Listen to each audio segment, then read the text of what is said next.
Assemble the accused! Bear witness to their trials! The time of the Inquisition is now at hand.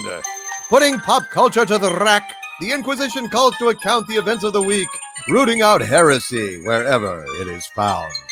I am Grand Inquisitor Doomcock, the future ruler of Earth, and joining me for tonight's torture is Nerdrotic Channel's Grand Inquisitor, Gary Beekler. Gary, it is a delight to see you tonight and to talk about these pressing issues of the last week.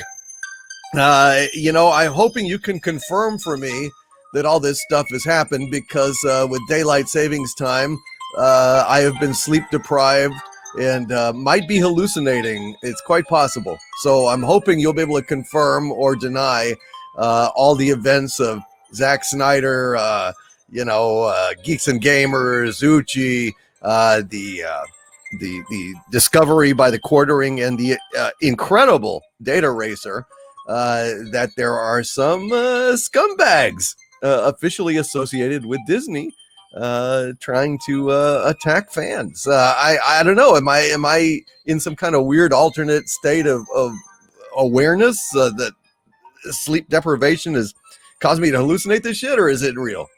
I have to come out and say I am not associated with this reality, this plane of existence, and the anti-life equation must be stopped. It is just, there's no time for anti-life. I don't like anti-life. I don't even like Uncle Life. I don't like any of them. Anti-life's a biatch.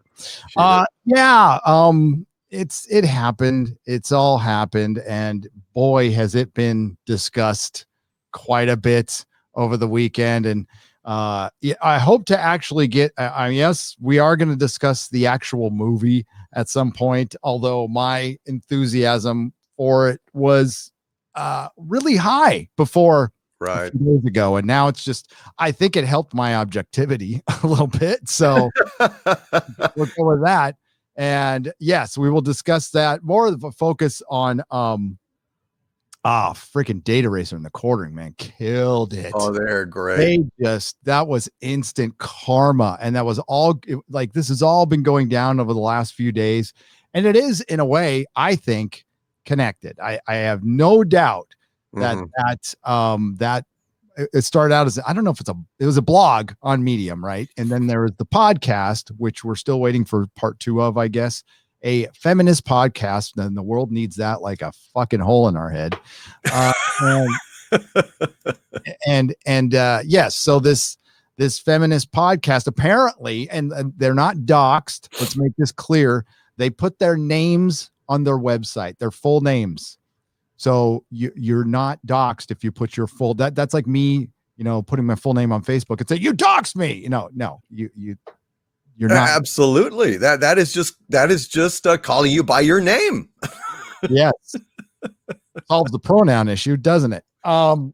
So yeah, we'll discuss that. We'll go over. And again, Dataracer is tireless with his work, and he does fantastic work, and the quartering did great work. And it was beautiful to behold. And it confirmed a lot of suspicions. A lot of us were saying, I wouldn't be surprised if Disney was involved. And quite frankly, I was convinced from the beginning, but you never know until you have proof. And now we have proof that entities connected to the Disney Corporation are trying to silence not just us.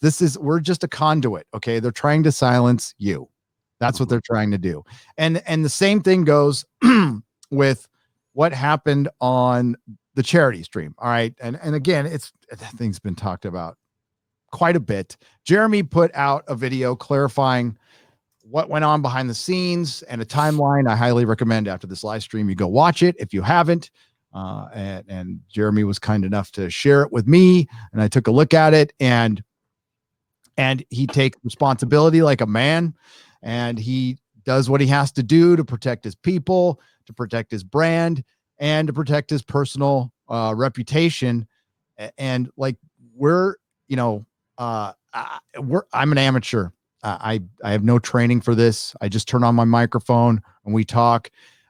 Bottom line, the lesson learned, spoiler for the end of my Snyder Cut review video, which may come out someday. Worked on it all day today.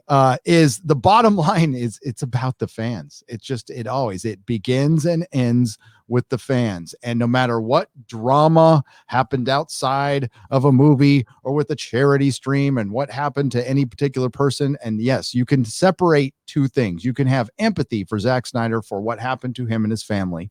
Any human being would. It's the worst thing that can happen. And you know what? You can criticize him for making what could be construed as a mistake or construed as besmirching not just geeks and gamers. This is way beyond geeks and gamers, because you know what? Before that live stream, the Star Wars Theory was there. Tyrone Magnus was there. Film Gob was there. Ryan, of course, Lethal. I was there early on before Zack Snyder showed up. So there was a lot of fans of a lot of things in that live stream, and they all felt disrespected. Mm-hmm. That's it. Now there is varying degrees of how much, and now that we know more about the situation, people, opinions can evolve once you know more facts, obviously, but that doesn't change at all that if the fans feel disrespected, then they feel disrespected, period. End of story. Mistake or not, reality is perception. And until there is clarification from the person who said it, I'm not going to blame you for feeling the way you feel, and I'm not going to judge you for it. And 101, YouTube 101, unsolicited advice: don't attack the fans. Just don't, ever. And I'm a fan.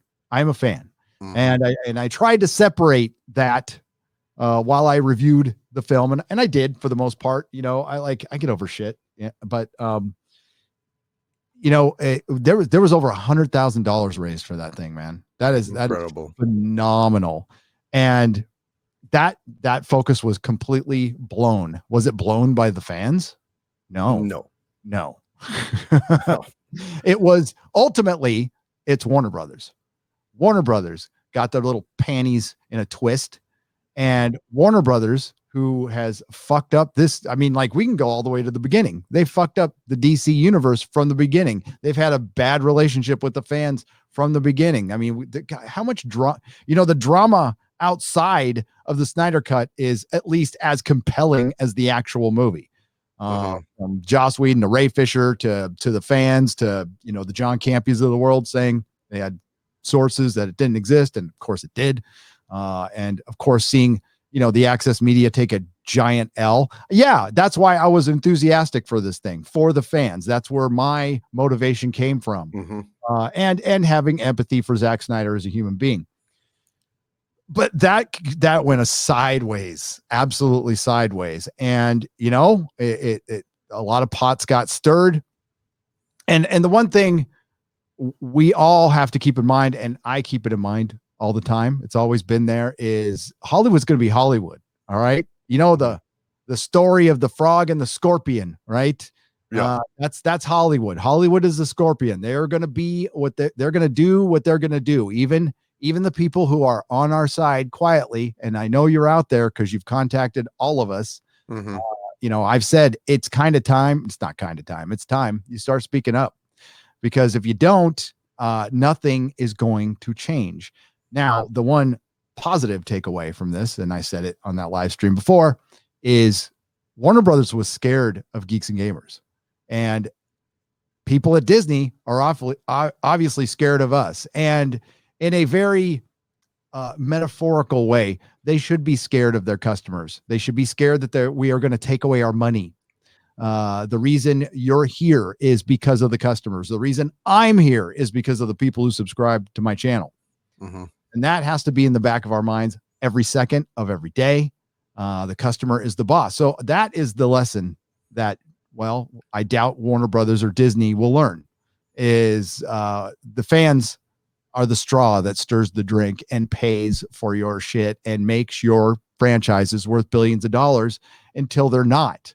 And the way things are going for some franchises, they'll be lucky if they can get a bag of chips for them by the time. Yeah. I mean, it's a really ridiculous situation that we have to be the business majors here and remind them of the fundamental principles of capitalism, which that, you sell to people what they want. The whole trick of selling shit is to, come up with a product that people need or want, and trying to sell them what you want them to want doesn't work, shouldn't work. It's antithetical to capitalism.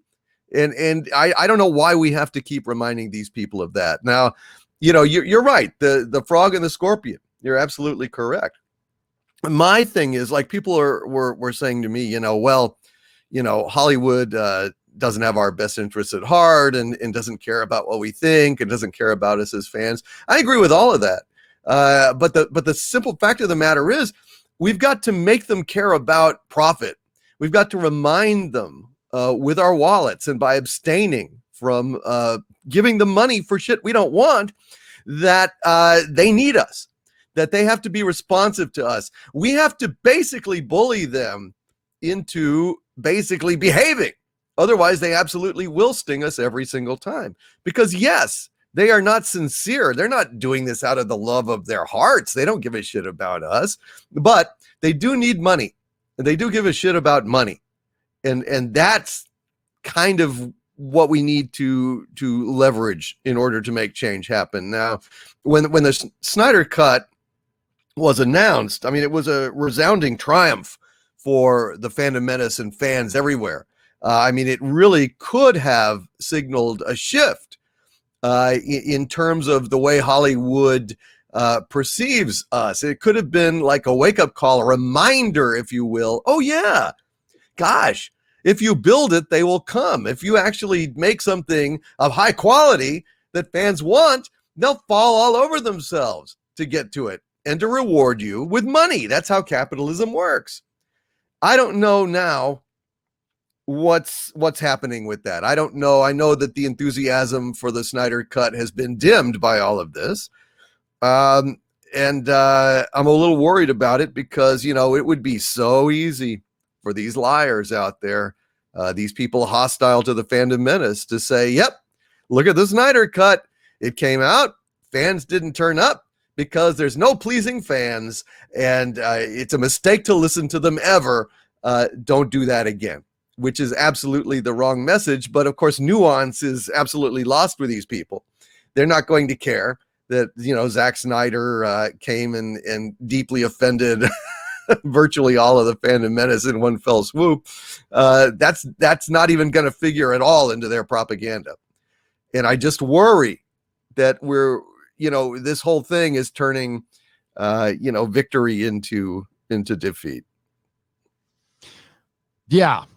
That it's complex. I mean, there is very complex. Many layers to this issue, and it's something that, I mean, it's just gonna, what, the access media is gonna do what they're gonna do. Yeah. Quite frankly, I haven't seen a lot of. I mean, the Wrap put out a disgusting article, but I mean, that's not going to change any minds. That's going to play to who it's going to play to. Right. The people who already, don't like Jeremy or Geeks and Gamers or any of us. And I don't think it's going to change anybody else's mind. I think it was a 2-paragraph article that completely forgot to mention the charity. Not that you want to listen, you don't want to hide behind that. That's not, you're supposed to raise money for the charity. That's it. Mm-hmm. I mean, going forward, I'm sure we will still do charity. Just because you get slapped on one doesn't mean you don't try to do. No good deed goes unpunished. You don't stop doing good deeds. You just got to keep on trying. Believe me, it happens all the time. So you move ahead, and like I said, I was just peripherally involved. I support my friend Jeremy. I'm there for him.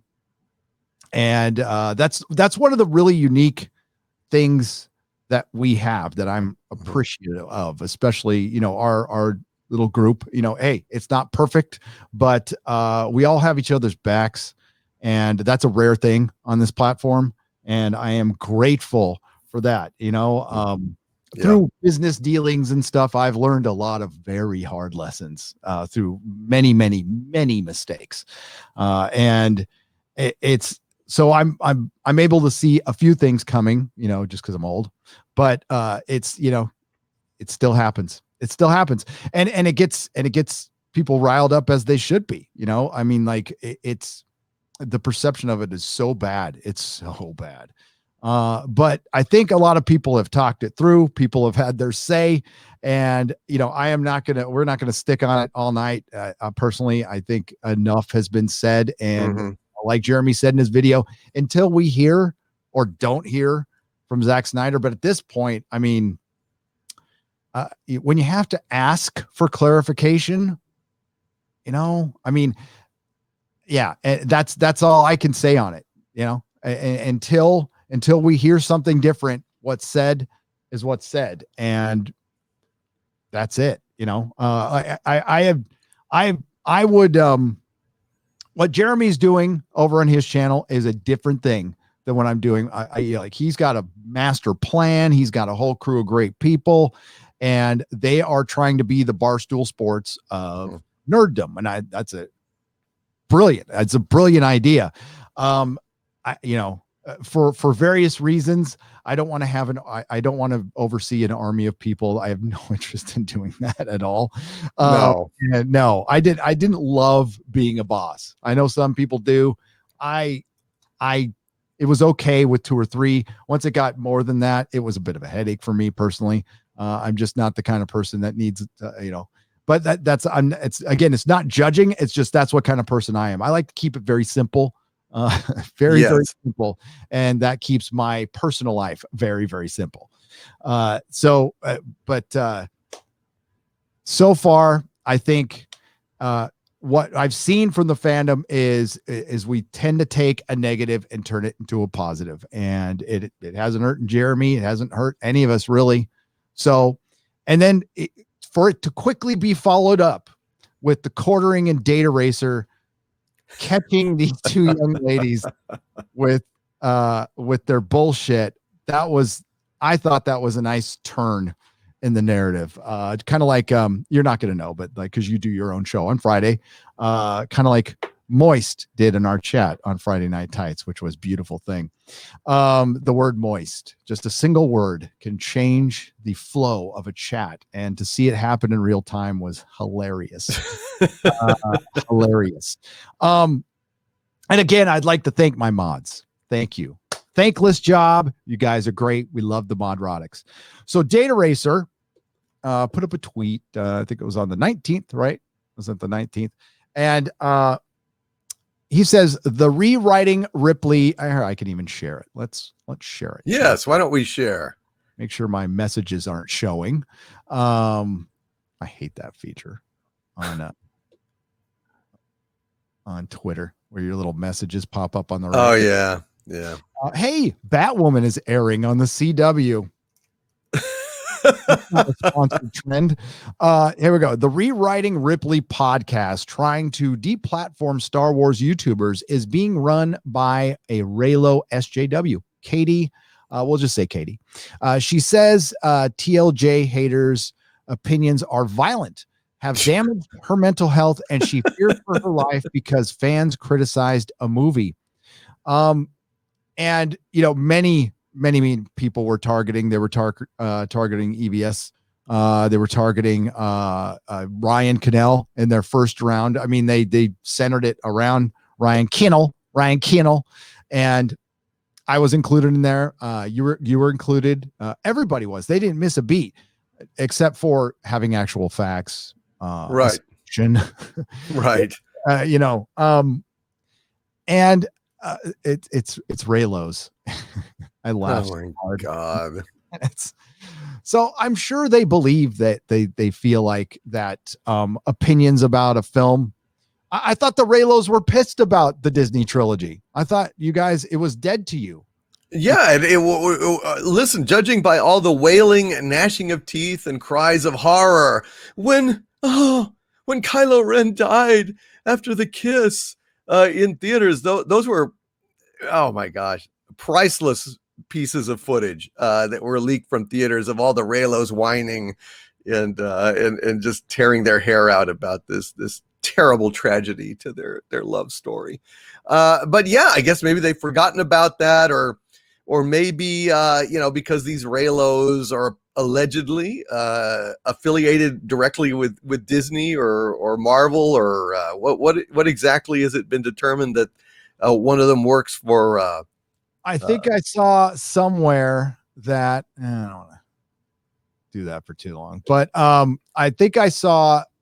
Okay, so one of them works for the Avengers game, or the company that made the Avengers game. And correct me if I'm wrong, chat. And I believe one runs a Star Wars social media account. Now, I don't know if it's official or not. Again, I'm going off of Twitter, so I don't know officially. I'm going off of what Dataracer and Corey tweeted. They probably they have the details. So, and if you go to their Twitter accounts and go to their timeline, it lays it out very well.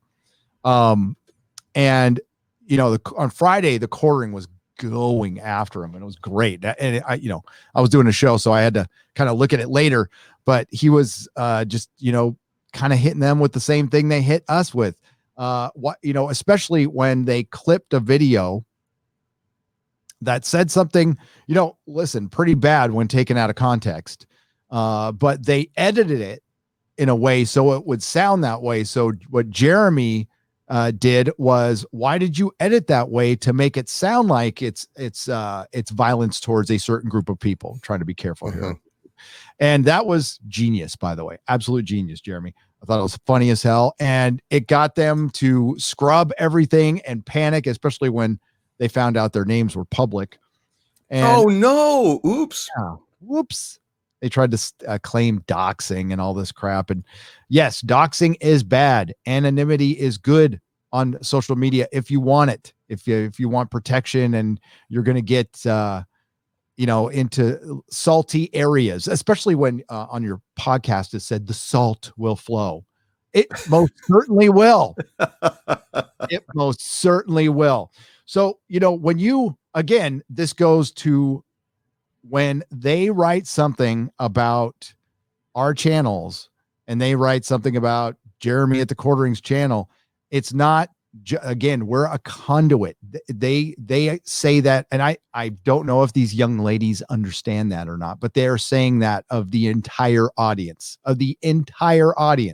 Now, I have seen a portion of my audience live and in person who came to meetups in New York and down in Southern California, in San Diego for Comic-Con. We went to Disneyland. I got to see what you looked like, and it was a great cross section, as I suspected it was. It's common sense. It's regular folk just like me who just work, want to have fun, and enjoy a little Star Wars. And I don't know how it could be dangerous to you said it best, to just behave. We're asking the corporations to behave because the corporations have gone crazy. They have gone completely nuts. And they think they are, they check which way the wind is blowing before they say anything. And I don't know. The wind it's breaking wind. That's the wind they're following right now. I don't know who the fuck is clearly, I joke about the bankers, but it's true that there is bankers running these corporations. The weatherman at Disney, they don't even watch their own fucking content. Are you kidding me? I think The Mandalorian might be the first thing, Bob Iger watched. And I doubt he watched it all the way through. Very few of the people who work in Hollywood watch their own shit. No, hell no. Well, that would make them fans, and they despise fans. So of course, it's not even cool. It's not even cool in Hollywood to admit that you like these shows. You're supposed to be above it. You're supposed to be above the fans, which I find incredibly insulting and ridiculous. What kind of chef doesn't taste their own food? A shitty chef. You've got to make sure that you do quality control on your work. And this is work. This is a product. This is a product that you are selling to consumers, which is us. And if we don't like your fucking product. It doesn't mean that we're bad people, that we're ists or phobes or anything else. It means we're dissatisfied customers and you don't get our fucking money. What is so fucking hard to believe or understand about this, Gary? I don't. What fucking kind of abyss are we living in these days? Well, it's just madness, dude. It's because of the narrative that they were pushing for going on 5 years now. And listen, I understand. I completely understand. It's a narrative that some in Hollywood have been pushing for decades. Okay. But it has gone nuts over the last few years. And it's the narrative that basically, if you're a conservative, you're a Yahtzee. That's bottom line it. So now that they pushed that narrative for so long and knowing that narrative is not true, right? So knowing it's not true, now they're in the position of, well, we pushed this thing for so long, we can't be seen with anybody. And this was just, it started out as just politics to them. And then it turned into a very dangerous thing. And the divisiveness in this country has gotten dangerous, and it's been pushed heavily by our mainstream media and our entertainment. And now they don't want to pay the consequences, and they don't want to acknowledge what they've done. Some of them are like, oh, let's all be friends. And I called this shit. And like a lot of people did, I said, once it's all over, and if they get their way, they're going to be all, hey, we're cool now, right? No, no, cool.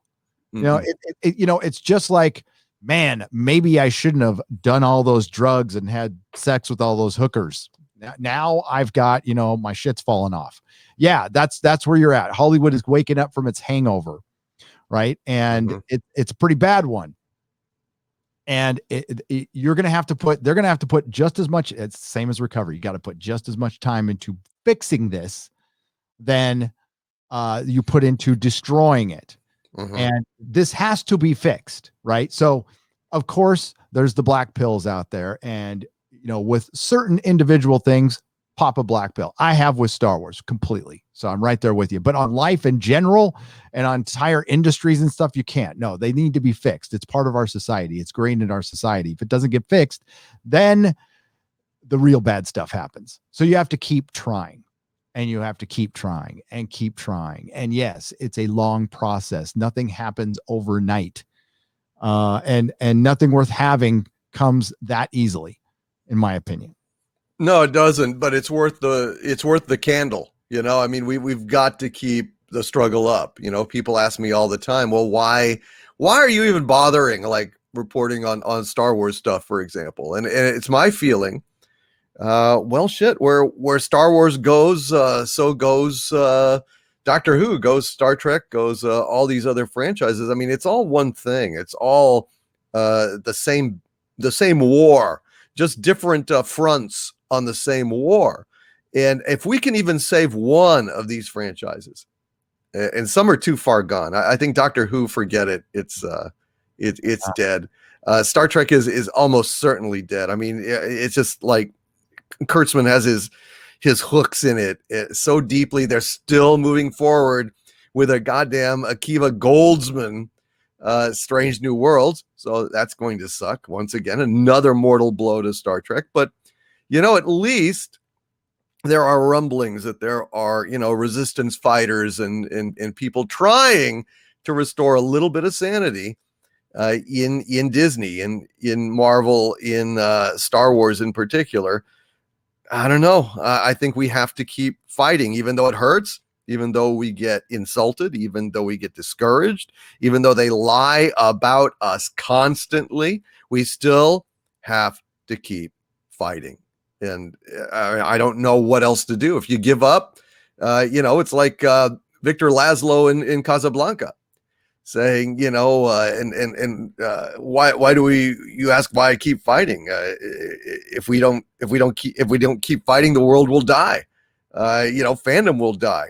All of the kind of pillars of our entertainment pop culture will be vandalized and plowed under and replaced with, pod people.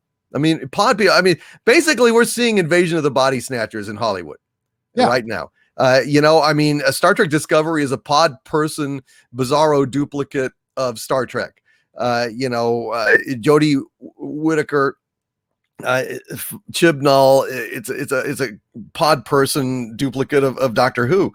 We've got to resist, and it's very easy. God knows, I think, Gary. I mean, we were talking about it, and it seems like there are many who are saying that Zack Snyder's two statements were not in conjunction, that they were run together. It was clumsy. It was a mistake. But he hasn't come out and disavowed it yet, which I think is a massive mistake. But regardless of that, we have to keep the goal in mind, which is to save our pop culture. And, it's a very, very, very tricky thing when the director of a film goes on a charity live stream, for God's sakes, and says something offensive to the very community that is contributing to this charity. I mean, it's just incredibly bad taste. It's insane. So there was disrespect in that regard. On the other hand, the actual production of the Snyder Cut was respect, because it was AT&T saying to Warner Brothers, now, why aren't we doing this when the fans want it? I thought it was a milestone that could really, if it succeeded, be a fundamental shift and remind Hollywood of why they're in business to start with. So on one hand, you've got disrespect. On the other hand, you've got respect. Very, very difficult situation. I respect everyone's opinion on this. I think you've just got to reach into your own heart and decide how you're going to go with it. But me, I get insulted vastly worse than this on a daily basis. It just washes off me like water off a duck's ass. It takes a lot to impress me with an insult these days. I choose to keep fighting. I choose to keep hoping, but yeah, I don't blame anybody that was mortally offended and never looks back. No, a lot of people were giving, let's be real. I mean, it was geeks and gamers and, and Star Wars Theory being there, and Tyrone Magnus and Film Gob, and everybody, brought a few people, a few milkshakes to the yard. Some people just came there on their own. And so there was a lot of representation there of fandom, and a lot of people gave because they thought that Zack Snyder was down with the fans. That's what the perception was. And what he did was, I'm down, and this is just what it looks like. Again, you can have your arguments about what he meant. I'm not in the man's head. Right. I'm not in the man's head. And again, watch Jeremy's video. It has more information on it. I'm just talking about that moment right there. Again, the reality is the perception, and you just disrespected a bunch of people who gave money because you thought, hey, there's a guy willing to talk to G&G. Now, every compromises have to be made. We know what happened before that, but that compromise, is still an insult to a lot of people too. And Warner Brothers is the one who derailed the stream. Period. Warner Brothers did it. What happened after that was the actions of misguided actions of Zack Snyder, and it hurt a lot of fans. Like watching Ryan and Lethal Lightning, who had backed this thing from day one, have their hearts ripped out. Wasn't fun to watch. I'm sure it was fun for a few soulless folks out there, but it wasn't fun for me. And they're my friends. And Lethal at that, up until Friday hadn't even watched the movie. And he said he's going to, and I said I was going to. Of course I'm going to watch it. I review shit. That's what I do. I know it's divisive, and I shit. That's life. But the one thing that we just can't. Yes, we can't trust Hollywood. No. That's something I knew. I know. I understand that. I've been invited to, and to their credit. Now, this was kind of before Disney. Well, this is right around the transition too. Like the Orville we've all talked to Tom Constantino. He's never disassociated. He follows us on Twitter. He talks to us on Twitter, and he's never had a single problem. Never had a single problem. So yeah, there are people there who don't give a shit and don't care and understand. So, there needs to be a lot more. But the vast majority of that town is going to look out for themselves. And again, reality is perception. In that moment, Zack Snyder decided to cover his ass instead of being gracious to the fandom. And then what followed up is the lack of gratitude.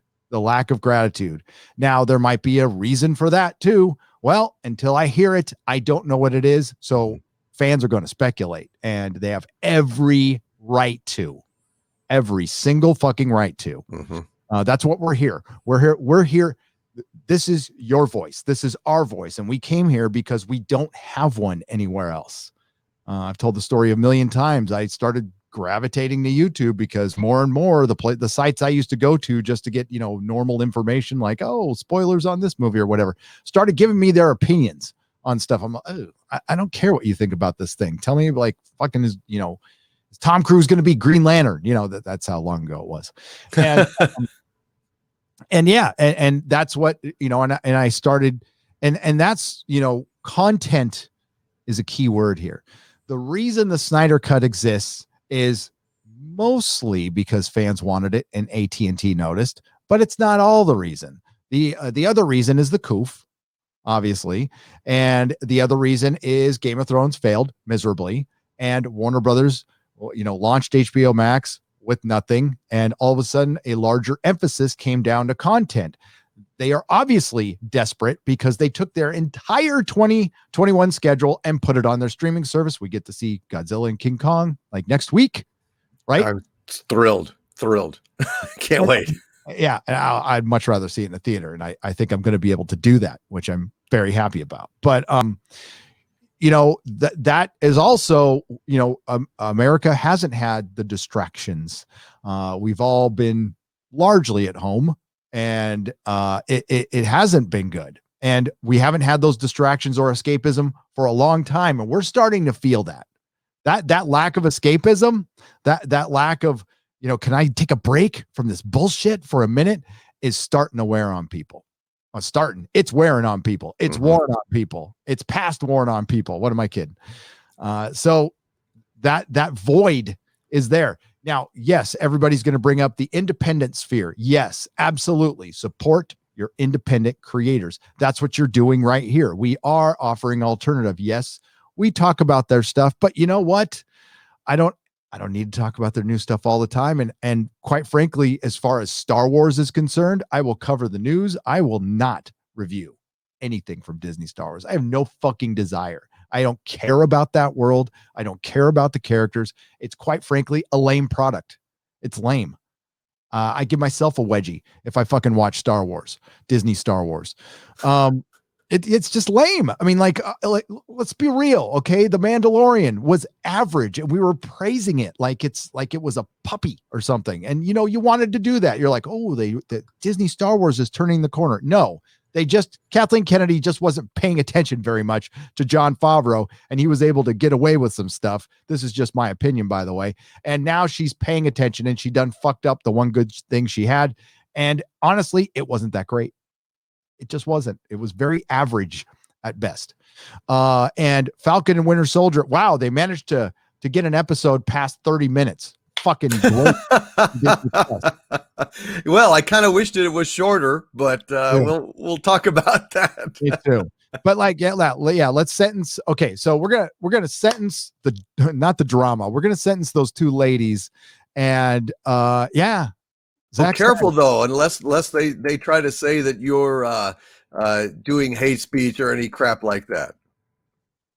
I sentence them to common sense, and hopefully they see the error of their ways. I'm going to echo what Jeremy said from the Quartering on Twitter, because I completely agree with it. If they go and just delete all that shit and, go live your life, just forget this. We're not going away, by the way. And we are no danger to you whatsoever. The fact that I have to say that is to an adult is Pathetic. that works at Disney is pathetic. It's fucking pathetic. And yeah, go live your life. Grow up. Grow the fuck up. That's all I got to say. Amen. You're gonna have if this is tough for you, life is gonna be real tough. Real tough.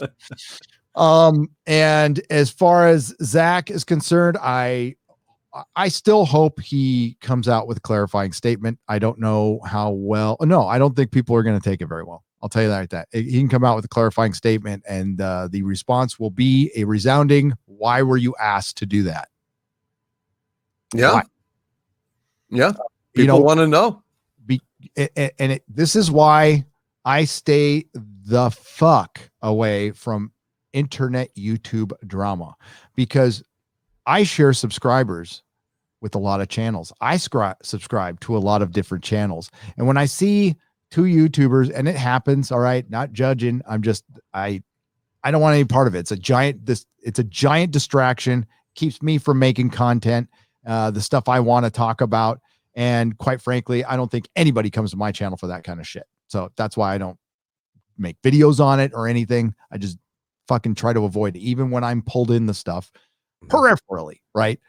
But that being said, we share subscribers. So you see one YouTuber going after another, that's going to piss off one of your subscribers, maybe at both people, maybe at one. That's why you want to be very careful. And when you're going after that channel, you're also going after their audience. Mm-hmm. Okay. So people going to take it personally. And that's just my opinion on the subject. No, I feel the same way. I try to steer clear of any kind of drama like that. I don't see any advantage to it. I don't like it. Also, I don't have time to kind of like investigate independently and figure out who's right or who's wrong. And I just don't want to be involved in passing judgment or taking sides in our community. I don't want to be a referee. It doesn't help. No, I'm not interested. No, eye on the prize. And that prize is the corporations. So you go after the entity itself and the leader. That's what they're there for. That's their job. And that's what I try to keep it to as much as possible. Alex Kurtzman, I don't go after the special effects supervisor of Star Trek Discovery, even not very good, but that they might be limited by budget or limited because their boss is Kurtzman. That's what I see. I just assume that the people who work for Kurtzman are limited by their idiot boss. Phoenix Tangent for $5 says an appropriate punishment for Disney should be the deplatforming of Disney by the paying customers. Yes, I'm doing my part. Phoenix Tangent, doing my part. And I do not subscribe to Disney Plus, and I do not pirate it. So I'm fine. But if people do, I'm not here to judge. I'm not here to judge. Mikey Gusler for $5. I saw the Snyder Cut and I love it. I knew you would, Mikey. And God, Mikey is the kind of person I was thinking of. Mikey has been talking about the Snyder Cut for days and days and days. And I'm happy for you, Mikey. I hope it's everything you thought it would be. It was everything I wanted it to be and more. I've seen it 2 times and I give the film a solid 9 out of 10. All right, Mikey. We'll tell you what we thought in just a moment. I didn't give it a 9 out of 10. I didn't. I'm kind of along the lines of Mikey, and I'm surprised. I was not like I've said, I'm not a fan of Zack Snyder's approach to the DCU, but we'll talk about that in a little bit. Crazy Cat Guy gives an ice cream super sticker. I'm gonna have some ice cream tonight. Thanks, Crazy Cat Guy. And I'll remember to turn off my stream. Grandpappy Fisk for $2 says, hail, the Snyder Cut is better than Endgame. Ooh. Is the Snyder Cut better than Endgame? I would say not, because of the emotional resonance of seeing Iron Man and Cap and everybody else for the last time. I mean, let's face it, the Snyder verse does not have nearly the emotional resonance on its characters as Marvel does. I mean, and how could it? I mean, it only has a fraction of the number of movies that have been, and the MCU. So, I mean, that's not really a terrible criticism or anything, but on the whole, you know, we'll talk about it. I don't want to jump the gun, but I was entirely surprised. I'm stunned that I was able to sit through 4 hours of that movie and not be bored. So, I mean, that right there is a testament, and it puts it right there, head and shoulders above so many movies these days that bore the shit out of me. Winter Soldier, for example. But never mind. Go ahead. We'll I have seen every DC movie. I watch every superhero movie that's made. Period. I don't miss one. I'm a comic book fan. I'm a fan man, not a fanboy. I own my basement and I don't hero worship. I just enjoy it. So I don't pretend I'm any of the superheroes. And I prefer the emotional resonance, but what I did appreciate, you're right. The Snyder Cut is balls to the wall. It's all fucking like it's a fucking metal video, including all the slow motion, which if they did reduce that a little bit, it might have been a 3-hour movie, but I don't mind it. And yes, there's mundane slow motion, which I kind of make fun of in my video. Just wait for it. And but no, I think, but as far as Endgame is concerned, no, I like Endgame less as each day passes. There's things that just drive me crazy. Oh, Captain America. It's a betrayal to the character of Captain America. They didn't need to kill Tony Stark. The 5-year jump was idiotic, like utterly idiotic, especially with the way they're dealing with it. I read a review. I did something I normally don't do. I read a review of Falcon and Winter Soldier before I saw it. I try to stay away from that so it doesn't creep in to my mind. And they said, wow, they really dealt with the 5-year jump great. I'm like, no, they didn't. Actually, there's one particular thing that Vigilante Williamson is super chatting about right now for $5, or he did a few minutes ago. Falcon needing a loan after helping to save the freaking world is so dumb, it's sickening. Beyond dumb. Like, beyond dumb. Look at now. I'm not saying our government has not handled last couple months things very well, in my opinion. No, I just the entirety of it, by the way. And even they've managed to give a couple of bucks, right, and PPP money and stuff. So everybody who comes back from the blip has a 5-year a blank spot on their credit record. Are you kidding me? That's why you don't do the blip. You don't. For one, the world would descend into chaos the time everybody disappeared, and the time, especially if everybody reappeared. For one, shit would stop working. Was it halfway? Was it even? Like when Thanos did the snap, did he take only half the people from the nuclear power plant, or did he take most of the people from the nuclear power plant that sat there not being run for a little while? Like, it would have been random. Yeah. You know, I bet he didn't think of shit like that, but I don't know. And what about the people who died who aren't coming back? What about the pilot who blips out of a plane? That plane crashes. Well, all those people there, they're not coming back. No, they're dead. No. So, yeah, that like this, it's so. That was very, very goofy. And also my question was, well, first of all, my question was, why didn't he just go ask for Tony for a loan? But then it's like, oh, I forgot Tony's gone. Well, Pepper Potts. Tony Stark's rich as fuck. I mean, he would certainly give Winter, the Falcon a loan for a boat repair or something. Shit. I'm sure Pepper Potts would do that. Well, yeah, she's going to have to be financing them because none of them have any money. And yeah, I mean, the reason you don't want to have them paid by the government will be the plot of this, right? So it's going to be Marvel's The Boys, and they're going to use US Agent. And oh my God, I saw a meme. Kurt Russell's kid looks like the old guy from Up with the did you see that? Helmet on the I think Robert Meyer. It looked awful. You're absolutely right.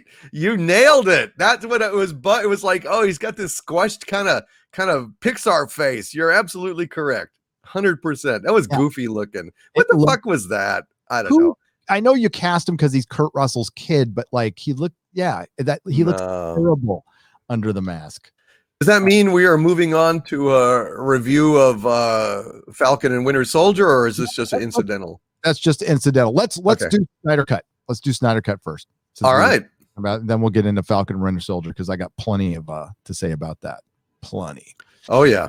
I've only watched it once. I watched it and I mean, yeah. So Snyder Cut, which I watched twice for review purposes, but Wow. dude, I had no problem with the 4 hours at all. I think, you know, I like some of Zack Snyder's work. I love Watchmen. I love the 4 hour version of Watchmen. I don't mind the end change. I understand it's controversial, but it's an adaptation. It's not supposed to be, you know, it's Zack Snyder's version of it, and I enjoy the hell out of it. I own it. I like 300. And I hated Sucker Punch with a passion.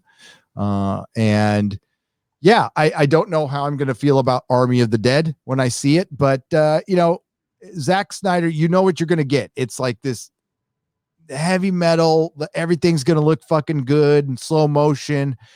Is it going to have a lot of substance, a lot of heart? No, not really. Maybe, you know, there's some in 300, I think, a little bit, but you know what you're going to get, and I have no problem with it. And when it comes to, just so you know, when it comes to superhero movies, I'm pretty forgiving with most shit. I understand that you're basing it. I've read a lot of comic books, and I know what a comic book plot is. So I don't apply like the same logic to a superhero film as I would like something that Star Trek that has established logic in it. Right. So I hold things to different standards. Is it fair? No, life isn't fair. But I like Ghost Rider Spirit of Vengeance. It's a fucking terrible movie, but I love it. I laughed my ass off watching that movie. Nicolas Cage is just, I don't know if he's loaded or just crazy, but it's fucking fun to watch. It's so nuts. And I love Ghost Rider. It's one of my favorite heroes. And I know that I'm probably not going to see the real Ghost Rider much. That's what I kept in mind when I'm watching the Snyder Cut. I know there's a lot of hope out there, and I don't want to dash it, but this is probably the last time you're going to see Henry Cavill as Superman. Yeah. So, and this is probably the last time you're going to see Ben Affleck as Batman. That's bad news. Good news is it's probably the last time you're going to see Ezra Miller as Flash too. So there's good news. But you know what? When I finished watching that, I was asked the other night, did you see Zack Snyder's vision? I didn't see the realization of his vision, but I definitely saw where he was going. It's a major improvement on Justice League, which is, I during the review, I was kind of going back and forth, and there's a lot different, like a lot different. Gone is the skinhead. Gone is the homeless guy with the sign that says, "I tried." Gone is the scene where fucking Wonder Woman is giving Batman or Fat Man a massage. You can tell Ben Affleck can barely breathe in that costume. He's like packed into it like a girl into one of those dresses from the Victorian age. Those things that they had to like tie up. He's like, that's where his voice comes from. He's like, I can't breathe. Yeah, Gone is that lame speech by Aquaman, like, I don't want to die, and then Wonder Woman pushing him. Like, there's a fucking lot different. Well, I came to it without seeing that. I totally skipped it. So I can't have any kind of basis of comparison. I didn't know anything about the plot. I came into it completely blank, just open blank slate. And, just to tell you how much of a Snyder fan I am not, I only watched about 10 minutes of Man of Steel before I had to bail because I couldn't stand the opening action sequence on Krypton with Russell Crowe, like dashing and jumping and, as Jor-El. It's like, come on. I was bored as shit. I couldn't watch it. And I didn't watch Batman v Superman either. Any version of it. I tried. I kind of got, and it's like, I don't know. And the minute Lex Luthor popped up, I was like, and I'm out. But watching this thing, Gary, I really loved it. I liked it. It was, I didn't have any major complaints about it. I even liked the Flash. I know he was annoying. He was definitely annoying, but he's basically like Peter Parker. He's a awestruck kid, and he means well, and I didn't have a problem with that. And it held my interest the entire 4 hours. I never Looked at the clock. I never thought to myself, oh Christ, when is this going to be over? And I was dreading it, honestly. I mean, it's like, 4 hours of Man of Steel. You know, is it all going to be like that horrible opening on Krypton? I don't know. Anyway, I got to watch this thing. And shit, that was really good. I don't have any complaints about it. I thought the effects were good. I really, really, really loved that opening fight with Wonder Woman, where we see her kicking ass. Holy shit. Never seen Wonder Woman like that. It was fucking great. Oh, that's the best she's ever been. Like in the Justice League, they cut that the feminist male feminist Joss Whedon cut that scene to shit. And it's like the best action scene period. Like the way she kicks everybody's asses, it's funny. It's funny and it's good. And you see her powers on display in a way that you like. Patty Jenkins didn't even do it. Like when she's blocking the bullets, and it looks so fucking good. Now that bank scene had nothing to do with the story. It didn't need to exist in the film at all. But I'm glad it was there. It was pure exposition, and that's what I was fine with that. More like that. I don't need necessarily in a superhero movie to have every scene advance the plot. I just want to see cool shit. And that made me, for the first time ever, it made me believe that Wonder Woman can block bullets with her bracelets.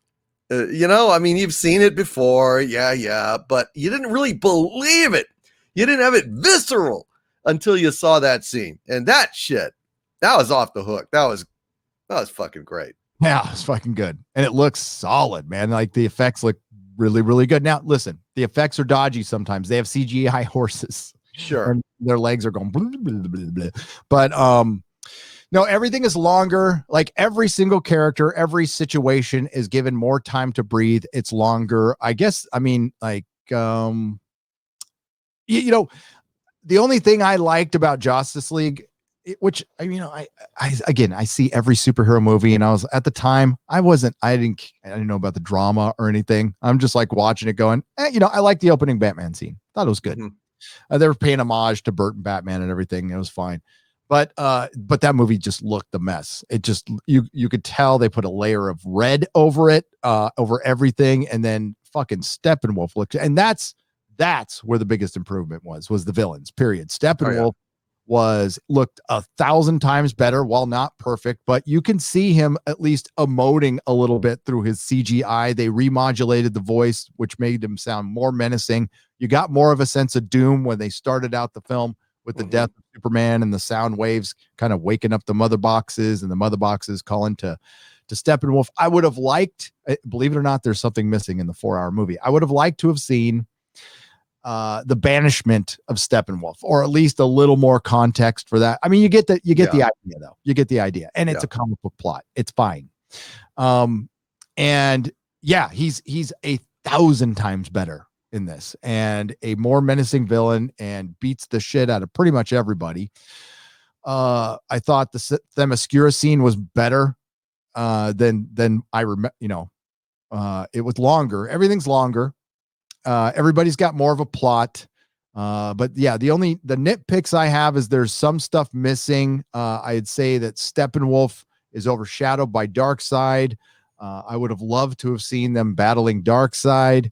Darkseid forgetting what planet the anti-life equation was on. Like, you keep records, Darkseid. I thought he ran a pretty tight. You want to take over the all multiverse, you got to know what planets you've been to. There's got to be a record of it somewhere. But I agree. But I mean, he did get pretty seriously wounded in the shoulder there, and they had to cart his ass off. And I mean, I get the feeling that Darkseid is not used to that kind of pain or wounding. It was a very significant blow.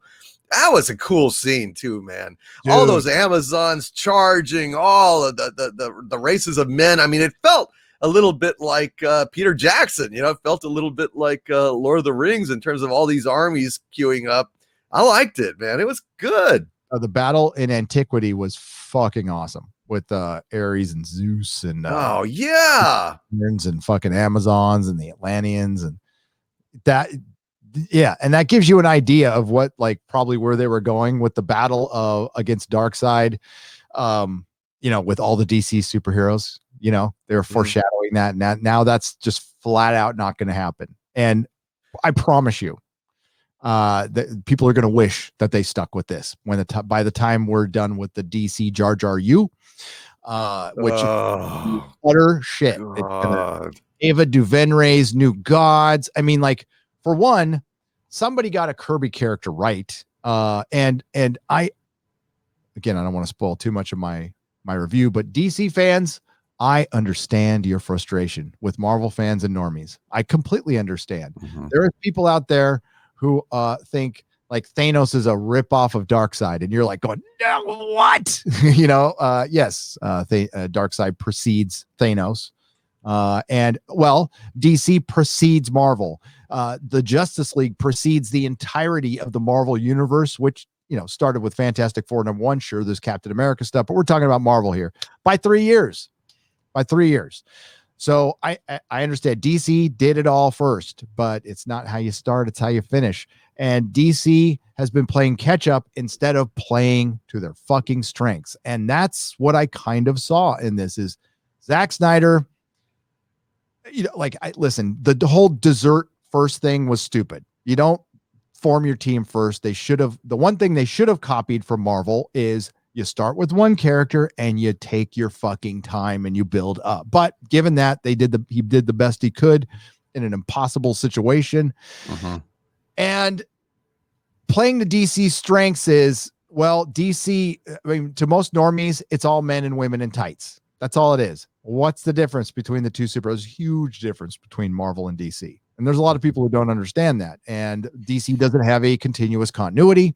So they're able to tell side stories, elseworld stories, which for the most part are far more compelling. So that's why Marvel's got the best continuous continuity and one of the only ones.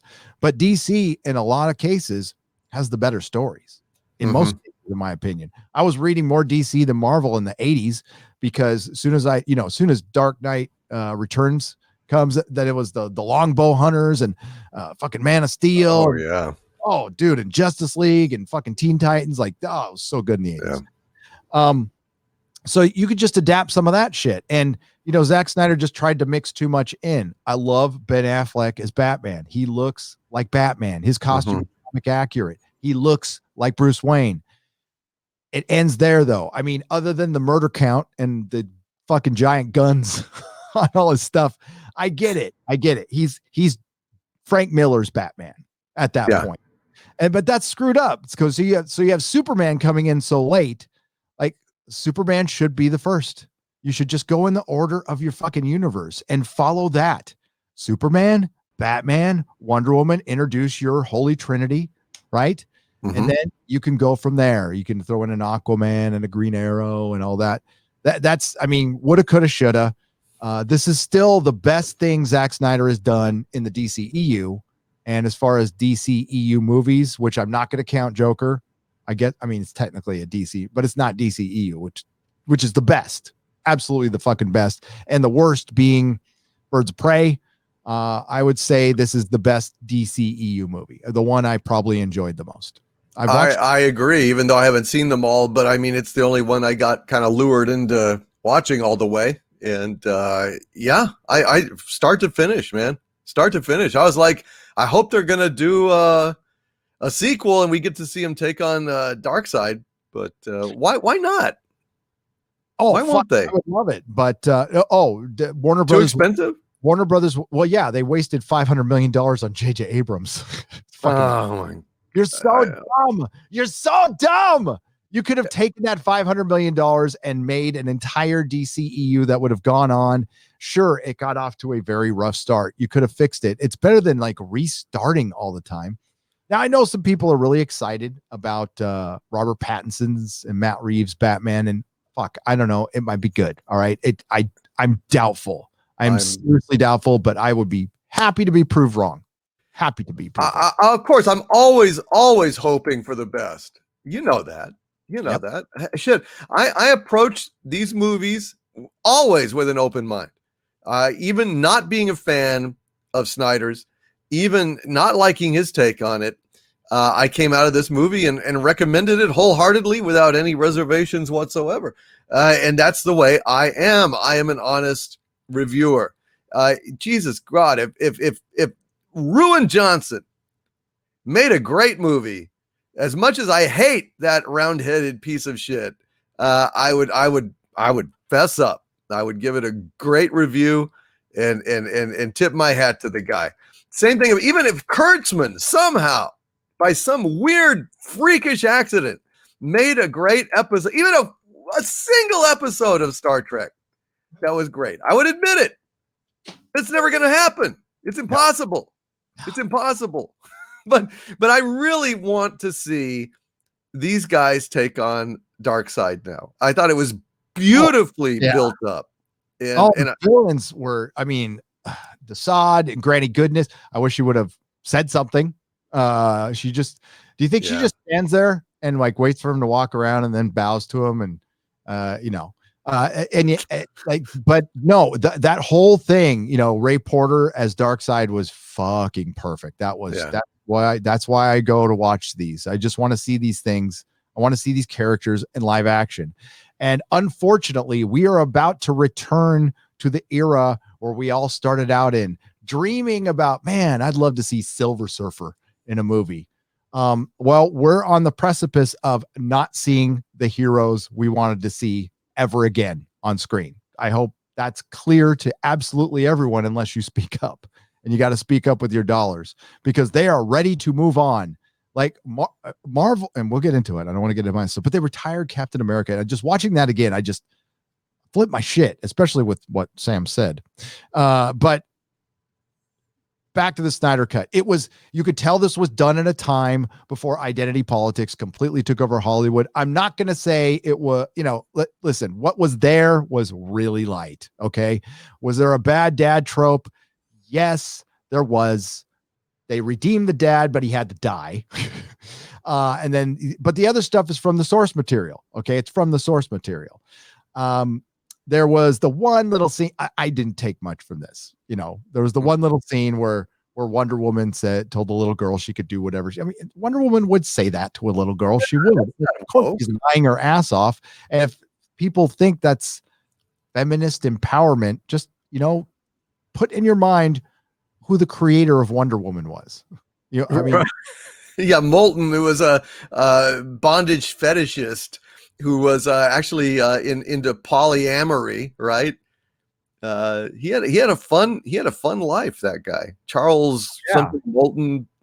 He was living his best life and his truth. He was, and it was a great example of No, I admire the guy. Listen, have your fun, pal. Have your fun. There you go. Oh, I call empowerment right there. Absolutely. Boy, and he's got that thing, that R. Crumb has about big women with big legs. So yeah, I gotta get me some Golden Age Wonder Woman comics. Oh, they're good stuff, man. They're good. I've got like one volume of the, they call it the color reprints, the Golden Age. I've got all the Superman ones that I could get a hold of, and got one of the Wonder Woman ones. I got the Superman ones. I'm working on getting the Silver. Great, aren't they? Yeah, I got the Silver Age comics because they were cheap, but the Golden Age ones are fucking still. Oh yeah, forget that. But I got the reprints, and I've got like 1 through 8 of those volumes. Oh, I love Superman in that period. If you go to Nerdrotic, or if you search Nerdrotic in Amazon, just go Amazon Nerdrotic. I have Melissa, my wife, set this up for me. It's like a recommendation. You don't have to buy anything there, but it's just a page of recommendations and stuff. I have those books in there if you want to go see them. They're all there. They're fucking good. They're fantastic. Junior loves them. So yeah, I mean, Cyborg was better. Much better. I still have a problem with his look. It looks like a floating head sometimes, and it reminded me of Transformers. There's too much gobbledygook going on, and they really should have, when they made Bumblebee, right? I didn't see Bumblebee, but I liked the look of the Transformers in Bumblebee a lot. They went for that retro look. They need to do the same with Cyborg. Like, he's too skinny, and it just doesn't look very good. He's much better with his, sweatsuit on, honestly. But his costume, I liked how they showed his powers and how they work. I thought that was really cool. And wow, okay, I am not siding with Ray Fisher officially. I think both things can be true. Joss Whedon is an asshole. I think he's an asshole. He might even be a creep. I think well, yeah, he's a creep. He's a fucking creep. But I don't know. I mean, he just sleeps around. You know what I mean? I wouldn't call that creepish, though. I would call it being a Hollywood director and producer. But nah, sure. I don't like Joss Whedon. I like his work. I don't like him. And Ray Fisher, they got in their beef, whatever. I think that beef did hurt. I think it created a headache for Warner Brothers. And especially when he was going after Walter Hamada, maybe he should have. I don't fucking know. I don't know. But it sounds like to me, it's just Hollywood stuff. It sounds like to me, Joss Whedon just yelled at him and he got his Fifi cert. That being said, the shit that they cut out from the movie was significant, like significant. And I'm talking not just for Cyborg, but for the Mother Box. And then of course, all the dark side shit that they cut out, which was fucking you watch this version and you're like, remember folks, Warner Brothers wanted the version you saw in the theaters. That's what they wanted. Like Henry Cavill with like his face melting. It looks like a botched fucking plastic surgery job or something like that. And they didn't want Darkseid in there for whatever reason. So they just rushed this version out. This is an infinitely better movie. Now, if you hate Zack Snyder, and I mean hate him, you're gonna hate him after this. Right. You're not gonna like it. But if you're just okay with some of his stuff, it's better. What I have the hardest time doing is, I like the movie. I think it's good. I'm really happy about the fan movement. The takeaway from the fan movement is the fan movement brought a lot of awareness to a very good cause, raised a lot of money. I would remind you that the most money was raised by a charity that was started by Geeks and Gamers. But so there's that. And I wanted to succeed on the fan movement, but man, when the Fonz tries to apologize, right? He's on right. I'm having a hard time recommending you sign up for HBO Max to watch it. Right. If you got it already, I'm just coming very little short of saying that. Because they're dicks, because they're fucking dicks. I don't know if there's a battle between Warner Brothers and AT&T. Kind of sounds that way, but I don't know. It sounds like AT&T has to come down once in a while, like they come down from their ivory tower and say, do this. We need to make money. And then Warner Brothers goes back to being their knee-jerk, indecisive, fucking dumb self and give Jar Jar Abrams $500 million. Which, I mean, they should be mocked mercilessly for the rest of time for that. They should never, ever be able to live it down that they picked a guy. They could have made all these great movies in the DCU here, but they chose to squander that on a guy that was offered, allegedly, from what I heard, like almost double what they offered him at Warner Brothers, at Apple, to go and do original content. And that's the last thing in the world that this clown wanted to do. He is a cultural vandal. He is not an original thinker. And it's so much easier for him to go ahead and corrupt and destroy things that already exist, created by people better than this guy.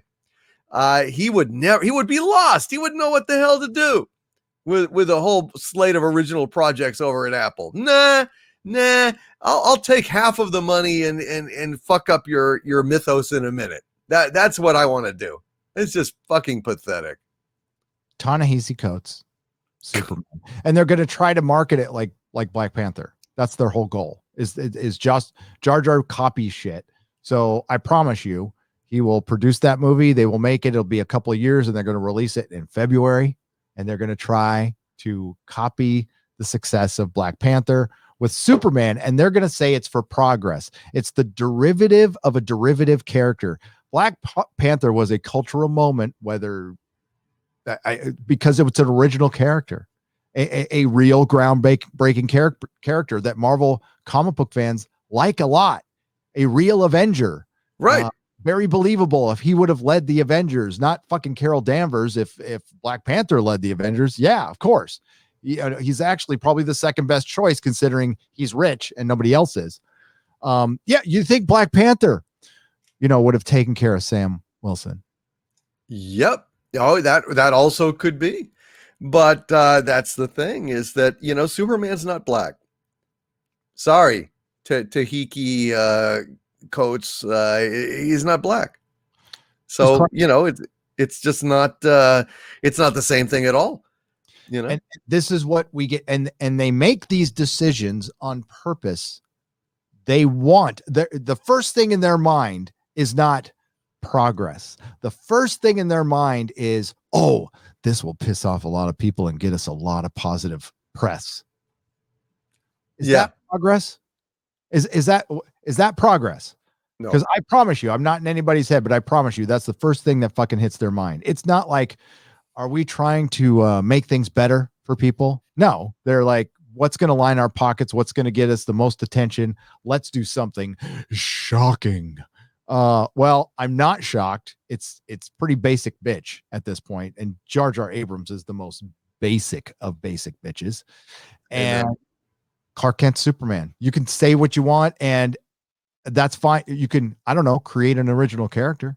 I made that suggestion. If the comic book companies want to like really do something groundbreaking, bring in real storytellers, get 5 creatives, 5 writers, 5 artists at each company, and say, give them a certain amount of money, and you all have a certain amount of time to create new characters from scratch, which are not affiliated or derived from any other character. No mutants. They have to have origins, and we need new characters.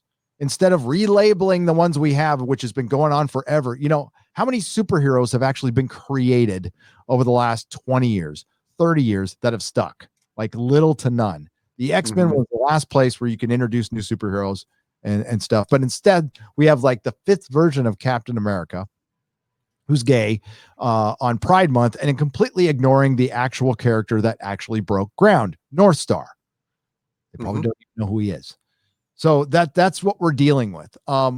Back to Zack Snyder's Justice League, what at least he did was he didn't fill it with that shit, and he showed the characters respect. You might not have liked his take on characters, but he showed that character within his world, and I view this as an Elseworld story.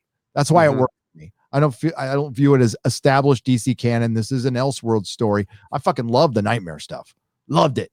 I want more of that. Now, seeing Amber Turd there took me right out of it. I can't stand her, and they need to recast her. She is terrible. But I was waiting to see a floater, right next to her when she was with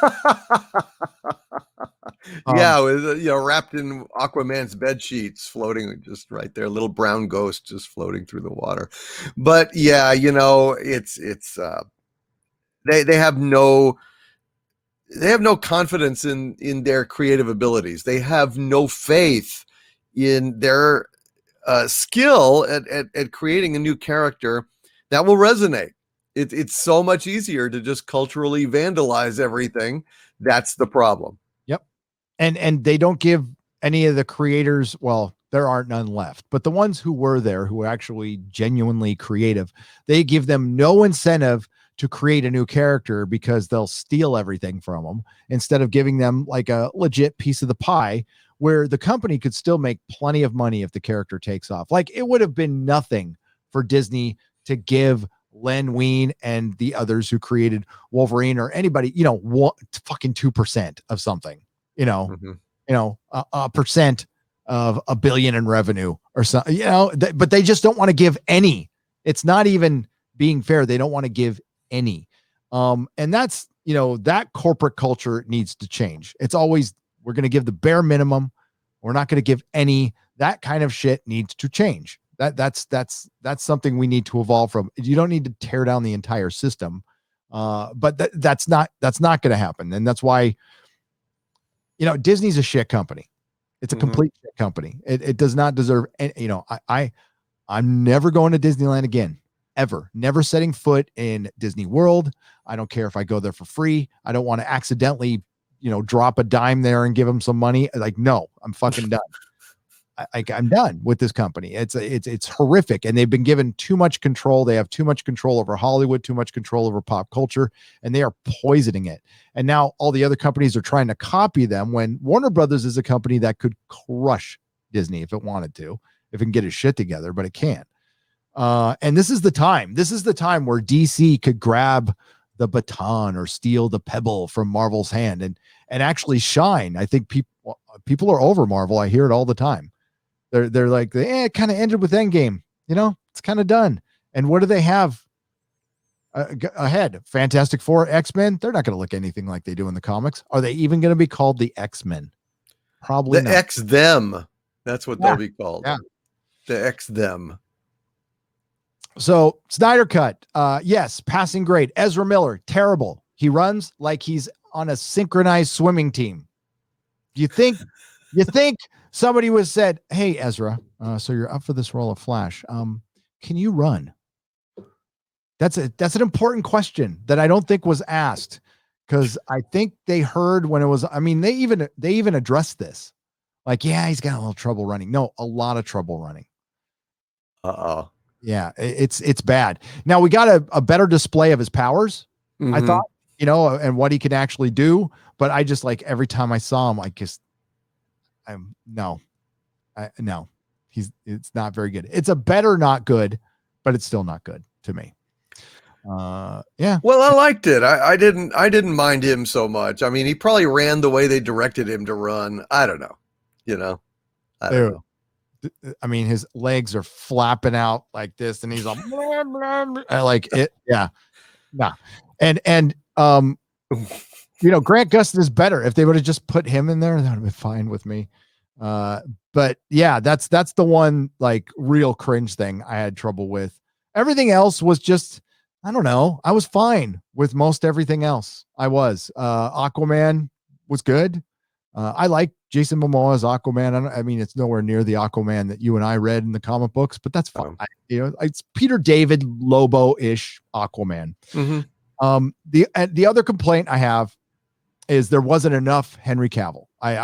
He comes in at 2 hours and 40 minutes in. Yes, it's supposed to have an emotional impact. Yes, it's better. It plays out mostly like it does in Justice League, but it means a lot more in this film, and it makes a lot more sense. But he still doesn't have very many lines. No. And you can tell Warner Brothers is trying to de-emphasize Superman, and they have been for a long time, since the Man of Steel. For some reason, they cannot make a Superman. He's one of their biggest heroes, and they don't want to make him. They don't want to make Clark Kent Superman anymore. And like, Henry Cavill was the biggest star in this movie right now. I know Ben Affleck got lead, but to me, the biggest star in this movie was Henry Cavill. Right now, he's a more popular actor. I think he would bring a lot. If this was in theaters, I think a lot of people would go, if they were just normies, would see Henry Cavill, going to go see it. That would be your hook. And yeah, they don't utilize his skills, right? No. I mean, they like, he can actually act. Now, I know some ladies are out there. Well, he was walking around without his shirt on. So I get you. But, yeah, it is a bit of a waste. The black costume was fucking badass. Yeah. Completely badass. And Absolutely. right out of the comics, I mean, when he came back, one of his costumes was black. So that's perfectly fine. Yeah. I mean, one of the criticisms against Zack Snyder is that, he has the muted color palette of a partially blind person, but the black was badass. The whole thing really worked well. I agree. I wish we'd have had more Cavill. I wish we'd have had. I wish we'd have had more Aquaman. Frankly, I thought he was quite good. One of the highlights of the thing. Overall, I thought it moved. I thought it kept me entertained. I have no big gripes about it. I like it. I recommend it. Yeah. I mean, I to my shame, probably own all of the DC EU movies except for Wonder Woman 84 and Birds of Prey, and which I will not own. Birds of Prey is so fucking god awful. But I own Jonah Hex It's fucking bad. I haven't seen it. I own it. It's bad. It's bad. Oh, And I like that character a lot. It's really bad. But no, if I was to buy, I don't know, like they should not. I know people are going to get mad, but if you want your streaming service to work, you can't sell physical media. That's why you should buy it as much, because they're going to figure that out someday. They're, right now they need all the revenue streams, so I'm sure they'll make something. I don't know. Did anybody say they were going to release this in theaters anywhere? Because the 4:3 aspect ratio, I assumed, I could be wrong. I don't know why they went with this other than it was supposed to be IMAX, maybe. That is puzzling to me. I just wonder if, honestly, I mean, this may sound stupid, but maybe it was a question of the special effects pipelines and not having to fill out, a good third to a half of, the edges of the frame. It just cut down on rendering time and helped them to make their deadline. I mean, this whole idea of it's fitted to 4:3 ratio in order to honor the director's vision. That's bullshit. Come on. Why would the director want it in 4:3? No idea. I mean, if it was black and white, like Casablanca or something, then sure, that makes sense. But it was like an initial gripe, and then I just forgot all about it as I got sucked into the narrative. But it was weird. It didn't bother me. I just thought it was like, maybe we'll get this in an IMAX. I don't even know if that's like technically the right aspect ratio for IMAX. I know IMAX is taller, but that's it didn't bother me. That was fine. I guess if I invested in like a $5,000 like crystal plasma 4K, I don't know if they make plasma crystal, but 4K TV and like a 4x, what the fuck? That's why I got a projector. It's much better. There you go. So yeah, passing grade, absolute passing grade. Did not like Ezra Miller, liked everybody else. I thought every character, even Ezra Miller's, was improved. The highlight for me was the antiquity battle, the all the shit the comic book fans are going to like. The nightmare scene, Jeremy Irons as fucking Alfred is great. J.K. Simmons as fucking Commissioner Gordon is great. It's like one of the best casts. And then one of the worst, I mean, with Ezra. But there's it was a largely positive experience, completely dampened by what happened fucking prior, man. Yeah, fortunately, I really didn't know hardly anything about it when I saw the movie. I had gone to bed as early as I possibly could to try and get up very early to see it and then do a review. So I kind of was largely ignorant. I'd heard something about, I think in the morning I got up and saw on Twitter some kind of thing. There was some insult or something. And it's like, okay, I'll mention that, but I need to see this thing, or, I'm not going to really get it out there. But, we review stuff. That's what we do. Right?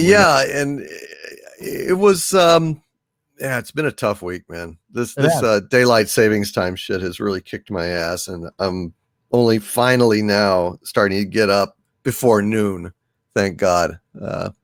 I really hope that people ultimately, and I know you do. Most of you, like the people who are going to hate us are going to hate us. All right. And if anybody does the least amount of investigation, and I'm talking specifically about accusations of being a hate group, accusation of being alt-right, you could certainly not like our opinions. That's fine. But when you start coming out with accusations like that, and including Doomcock and yours truly in that, and my friends, and again, thank you publicly to Dataracer and the quartering. Amen. And they have not to be thanked, but I truly thank them for doing that work, because it needed to be done, and it did expose something. And that's the big takeaway for me from this week is, so Warner Brothers knows about us. Disney knows about us. So we must be effective. Mm-hmm. So we are winning, folks. Keep doing what we're doing. It's going to take a long time, but it is effective. And I'm telling you, last year, we took a step back and that wasn't even our fault. But we took a step back Now's the time where we can start really voting with our wallets when it comes to movies going in theaters and streaming services. Streaming services are not sustainable. They're not. They're not, because it's just content. And you want to talk about content? Well, YouTube beats them every single time. They have a bunch of us creating stuff that costs next to nothing. And so they're going to have to triple their output. Double to triple their output, which means they're going to be spending 2 to 3 times more money, which is going to cost even more because we're still in a pandemic. It's going to fucking cost a fortune. Yep. It's going to cost them a fortune. So it's not sustainable. And very, there's hundreds streaming services, technically. Okay.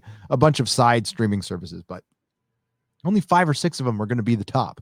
Mm-hmm. And one of these big corporations is going to fall. Is it Sony? It's probably going to be, MGM probably gets sold. So Sony will probably get purchased. And let's go as we transition. I'm going to read some super chats, and then we're going to transition into Falcon and Winter Soldier. Let's look at the MCU. Let's look what Disney has done. Disney has de-emphasized Spider-Man. yeah, which is absolutely insane because they don't own the rights. Because that's simply it.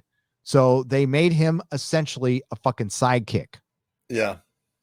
Spider-Man's just in case you're a normie, Spider-Man is arguably the most popular superhero in the world, most recognizable superhero in the world. And that him and Batman, but as far as, with kids and stuff, it's Spider-Man. And Marvel or Disney Marvel is de-emphasizing him because they don't own the rights outright. Which is insane. I mean, Marvel, Spider-Man was such an iconic character. His head was on like virtually every single cover of Marvel as part of the logo. I mean, that's how big Spider-Man was and is. He's their brand. He's their Mickey Mouse. He is their brand, and they're de-emphasizing from, and that you can't even argue that he is looking up to Tony Stark. Fucking that's not how no, I was disgusting. He was a loner. He's a loner. Remember when he tried to join the Fantastic Four only because he thought there was good money in it? Yep, he thought there was money in it, and once he found out, he's like, oh. And then he's like, oh well, fuck this. Then and he swings off into the night. He's very much a loner. Yep. And that's how dumb they are. And Mr. Stark. Oh, Mr. Stark. Oh, he's like, and there's Tony just glowering over him the whole time in his own fucking movie, in Spider-Man's own movie. There's Tony Stark watching over him and, correcting him and scolding him and approving him or denying him. I mean, it's the same thing with the damn Vulcans over Starfleet in Star Trek Enterprise, which is one of my major objections to Star Trek Enterprise, was just why the fuck we have Vulcans all over the place, passing judgment over humanity as we go out there with our little or training wheels on our fucking starships. God damn, how fucking stupid was that?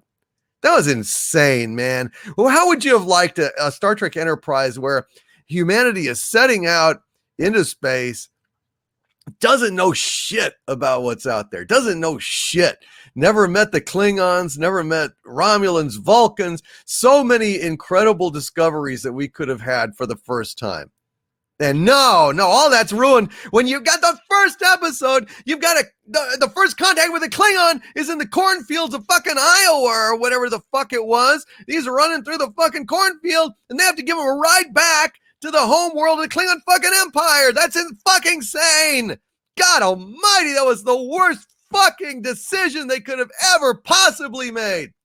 And when you go in the first episode to the Klingon home world, well, that's it for exploration, folks.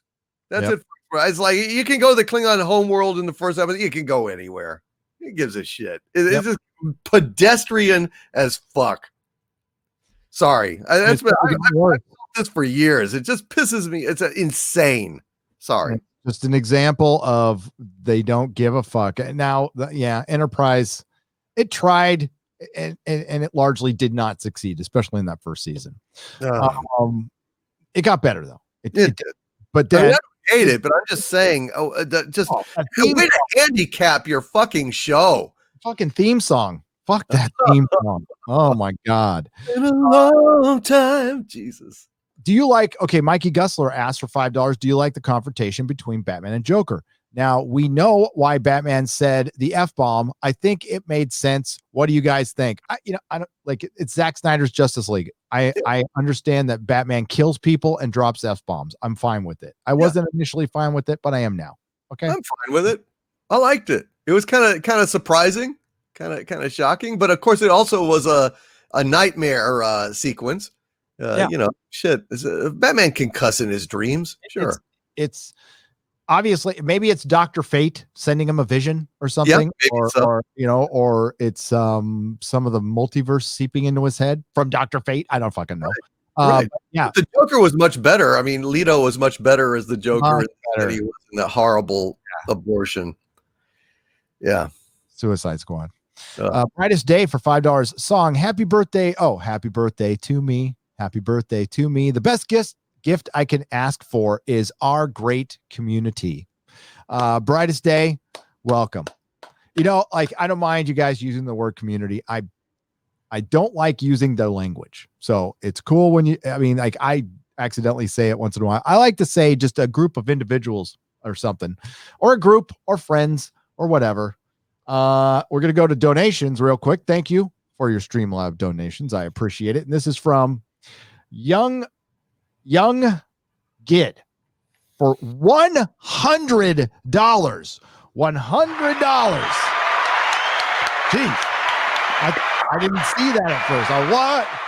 Hail, proud to support the Nerdrotic team, a voice of reason and a light in the darkness. Why thank you. I do my best. And you know what? You know how bad fucking Hollywood is off when I'm the voice of reason? Fucking, are you kidding me? I know. I made some horrible decisions in my life. But fuck, at least I've learned from a couple of them. I don't know. Thank you. I appreciate that. And we try to be as much as we can. We're imperfect human beings. We're fallible. We make mistakes. Our emotions run high. Sometimes we don't see shit coming. I would love to be the guy who sees everything coming. Oh, fuck yeah. But then you think about it. Well, that'd be boring life. Be a boring life, No, I don't see everything coming. Jeremy doesn't. None of us fucking do. None of us know what we would do in a certain situation. On the stream, I did afterwards. I told my little prison story, which was the biggest wake up call of my life at the time. I lived a pretty rough life as a kid. I was I was homeless. I was on drugs and all stuff. So I've seen a lot of crazy shit. A lot of people have seen a lot of crazy shit, but I've seen a lot of crazy shit, but nothing like this, where I was eating lunch one day, minding my own business, and receiving at Donovan. It's a receiving prison where it sends everybody else out. They designate you with a level, and then you go to that place and you do your time. I was looking forward to getting out of there because you can smoke once you get out of there. You were allowed to smoke cigarettes, and I needed to do something. And I wasn't going to do drugs anymore. I was like, I had decided as soon as I got into prison, I'm like, I think I'm pretty done now. If I survive this, I'm done. So I was sitting there eating lunch with this Hell's Angels pledge who was a giant of a man. His name was Flash. He had red hair, big red handlebar mustache, big tough motherfucker, tough talking motherfucker. And I was at a table with a bunch of big tough talking motherfuckers. And I'm sitting there eating my lunch, and then I look up and Flash has a pencil, a number 2 pencil sticking out of his neck, and the blood is going out. I'm sorry to be gross, but the blood is going out like Monty Python. And Flash goes down, and the 2 big motherfuckers who are at the table, by the way, he got hit by an 18-year-old kid. A little 18-year-old kid went and did this. Those 2 guys were gone. Like puffs of fucking smoke. They could have killed that kid, but they ran. They fucking ran. Now, me, being new. I didn't do anything. I got the fuck. I'm like, no, I think I'm just gonna do what the guards are telling. They're telling you to get down on the floor, get under the fucking table. So that's what I did because I didn't want to get shot. But yeah, nobody knows what they're gonna fucking do. The next time that happened to me, and there was a next time, I was in there fucking throwing with everybody. You know, you never know what you're gonna do. It depends on your situation. We can all. I would love to say I would have known what I was gonna do in that situation on that stream. No fucking idea what I would have done. None. And I wasn't put in that position. Crazy Cat Guy for $10. Some cheddar for your efforts. Thanks for the stream. Cool cat. Thank you, Crazy Cat Guy. I appreciate it. And the Donalizer for $5. My first super chat. We'll be gentle. We'll be gentle. He says, boom. Thank you for the $5. I appreciate it. And welcome. Can we get an app where it can bet or donate with benefits on start times? Call it TikTok Nerdrotic. Yeah. I don't know. Listening to Jeremy's experience of app creation, it sounds incredible. And thank you, Mo Fantasy, for $5. It sounds like a giant headache and it sounds expensive as hell. It's kind of like building a website, but worse. And, you know, I have been around the block on paying people to build websites. And, you know, if you're a big old company, you can do that, but I can't throw around $5, $6, $7, $10, $20,000 to build something. I'd rather just be cheap. That's why I've got a cheap old website that I know how to work it. Cause, I just don't want to throw that kind of money around. But Jeremy's going to create an app. And I'm interested to see how it turns out. Dad Man Walking 55 for $5, celebrating 1 month as a member. My first streamer, unsure what the loyalty badge is, but keep calm, keep being calm, voice of reason while holding the line. I will always hold the line. And thank you. I don't know what your my loyalty badge here. Let's see. The loyalty badge is either. Oh, if it's blue, it's the proto molecule, right? So it's I'm forgetting her name now. Doomcock. Julie Mao. It's Julie, yes, Julie Mao, indeed. From The Expanse, from season 1 of The Expanse. And then the other one is Bortus with a mustache. And then the third one is Gandalf. We're gonna have more thanks to my good friend Jeremy, who helps me out. Krista and X-Ray Girl and Perry Chan, the great Perry Chan, are going to get me some badges and stuff all hooked up on this channel. And yes, X-Ray, welcome X-Ray Girl, the new live stream producer for Nerdrotic. Welcome X-Ray Girl. We love it. That is... And thanks to Jeremy. Kit Kat for 100 British pounds. Oh my God. Oh, no way. How did I miss that? No, it's tomorrow. He says, very happy birthday to William Shatner, born March 22nd, 1931, 90 years old, still raising and riding horses, still witty and charming, still very much loved. Will celebrate his 100th birthday. The Shat will never die, Doomcock, the greatest captain of all time. 100%. Nobody comes close. Patrick Stewart helped to resolve that debate, didn't he? Yeah, without a doubt. I mean, you and I were both on the same side on this issue. Yes. I'm glad that Patrick Stewart just confirmed our beliefs, not even suspicions, our beliefs. That Captain Kirk is the greatest captain. 110% doesn't get better than him. Nope. He was the original. He is the best. I mean, they set the precedent, a precedent that, wasn't really equaled. I like Next Generation. I think it's a good show.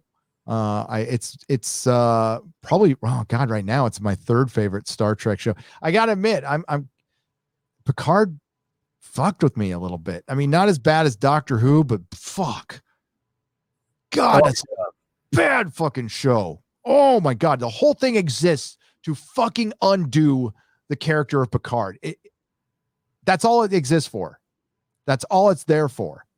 They wanted to do they wanted to do their version of Logan without understanding Logan. Like Logan doesn't undo the character of Logan, of Wolverine.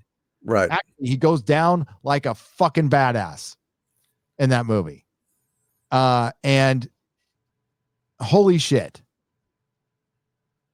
I'm sorry. Yeah, no. And if you want a preview of Jar Jar Abrams' Black Superman movie with Mr. Coates, just check out Star Trek Picard, and you'll see what they're going to do to Superman is what they did to Picard. Just wait. Keeper of Tracking for $1.49. Thank you for the super sticker, the phallic unicorn. Janrin Jones for $4. Thank you for the cupper.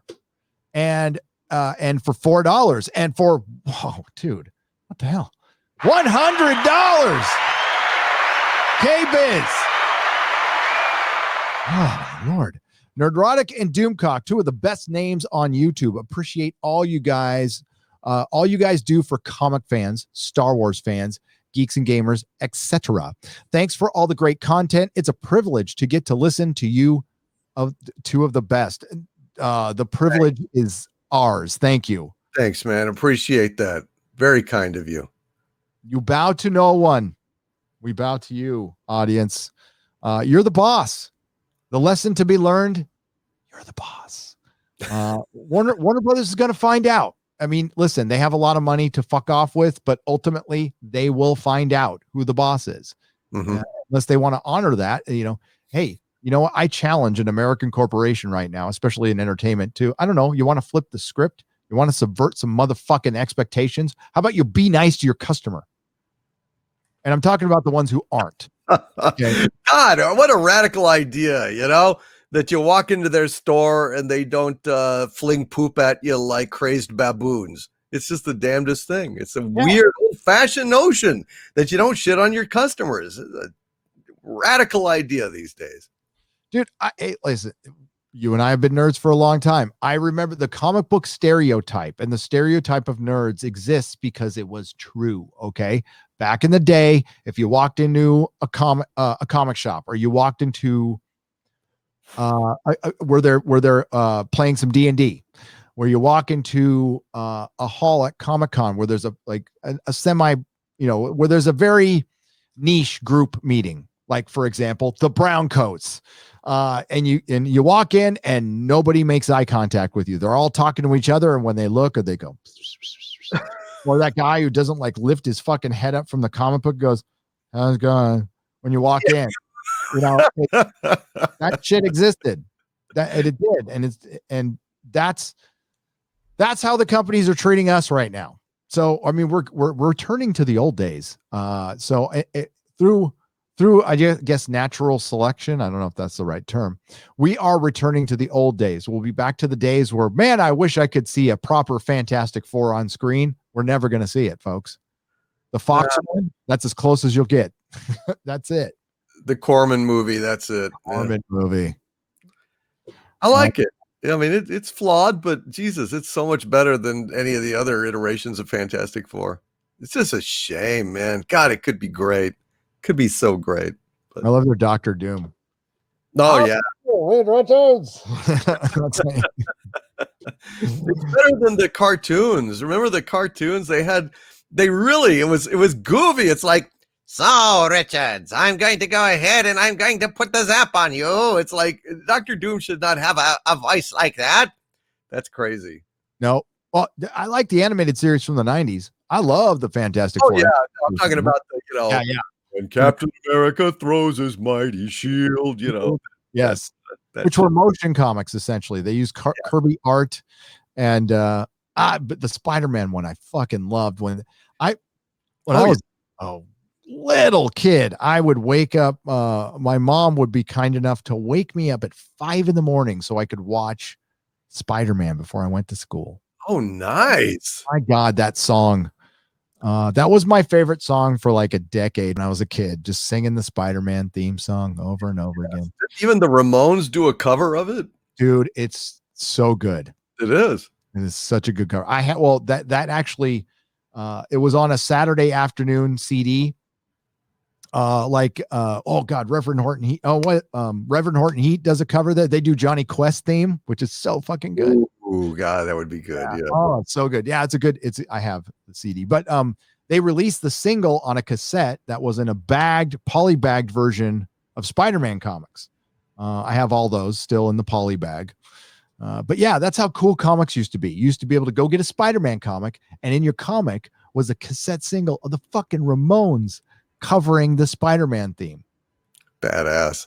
Now we got to have a fifth version of Captain America that's gay to sell even like 10,000 copies to speculators. I mean, it's so sad what it's at now. The one thing that I really liked what the independent sphere was doing was bringing back the fucking foil variant and the die cut. I loved all that shit. You need bells, whistles, fucking cards. And by the way, the comic has to be really fucking good. You can't just not have a really fucking good comic. And that's where the independent sphere, has to, it's going to take a while. It's going to take time. The comic industry wasn't born overnight, and you don't create a brand new publisher out of nowhere. Mm-hmm. It takes a ton of work and a ton of time and a ton of consistency, and hopefully something will catch on. But you got to ask yourself, that independent sphere, how long does it? I hope it stays independent. You know what I mean? Instead of selling your option to Hollywood, which you have every right to do. Listen, if you're writing a comic book and Hollywood comes down and goes, we'll give you up, just remember that a lot of rights were sold off I watched it happen on Artist Alley in Comic-Con. Like Hollywood was trolling down there, and they would offer the creators $10,000, $15,000, which to a creator in college sounds like a shitload of money, because it is. But you're selling your baby. Yeah. You're selling your baby to get option for 5 years, and you don't get to do shit with it. And depending on your contract, you can get really fucked on those. So, just be wary of that stuff. Yes, you want to make money. But I hope one day one of these things will catch on, and it won't require being sold to some giant corporation. It will catch on in a way, because if it does that, then more people will do it. Mm-hmm. Right. So something has to catch on to be, because once it really catches on, we've had a lot of successes already. Well, they've had, I won't say we, but they've had a lot of successes already. But, Berserk, Keanu Reeves came in with Berserk. That did fucking great, by the way. I can't wait to read that. So hopefully more stuff like that happens, but it's going to take time. You could still, build an independent sphere while we're still trying to change Hollywood. By all means, build an independent sphere. Now, as far as movie and television is concerned, that's a different prospect. It's doable, but it's going to be tough because it requires a lot of artistic collaboration. And artistic collaborations, for the most part, if they last, it's not unlike a rock band. Average 5 years. Mm-hmm. 5 years. Otherwise, a comic book you can do on your own or with 2 or 3 people. A show. Ask Rebecca Gold, Ian from Rebecca Gold. Ask him how many people are involved in his project. It's a lot. It's a lot just for a web series. That fucking Batman dying is easy is so fucking good, dude. It's God, it's so. I don't know how many people were involved with that. And that, I bet you that was expensive as hell to make. And I liked it for a fan film, but it doesn't, you can't compare it obviously to a studio film.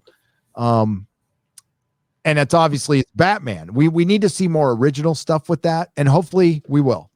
Yeah. The look was great. The script, obviously, it's a short and, it's like, okay, well, the script is mainly just an excuse to, show some great stuff, but I liked it a lot, man. It was very, very well done.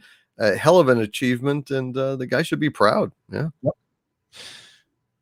Let me get a couple more super chats. We're going to talk about Falcon and Winter Soldier. Bun 299 for $5. I was not one of those calling for the Snyder Cut, but they are completely vindicated now. I watched JLA twice this weekend, 8 hours well spent. That's cool, and that's cool. I'm wondering how this plays to the normies, because I know like Zack Snyder fans are going to fucking adore this because it's a love letter to them. That's what it is. Mm-hmm. And I liked it, being somebody who is, a fan of Zack Snyder. Well, a fan of some of his work. Again, I love Watchmen. I love 300. Yeah, I'm just curious. I wonder how well it's doing. I wonder if we'll ever find out. I mean, did it hit the stratosphere? Did it win the weekend? Did it beat out Falcon and Winter Soldier? I kind of think it did. Oh, I think so. I heard that it 3 times it caused their servers to teeter. And that's got to be a sign of success. I mean, yeah, I was having trouble watching it. Look, HBO Max sucks, dude. It sucks. It's terrible. They need to work on that. As much criticism as I have of when I was on Disney Plus, it works. It's not as unreliable as HBO Max. Now, Disney Plus is still not great at all. I mean, freaking Netflix destroys everybody. Like their 4K stuff it's good.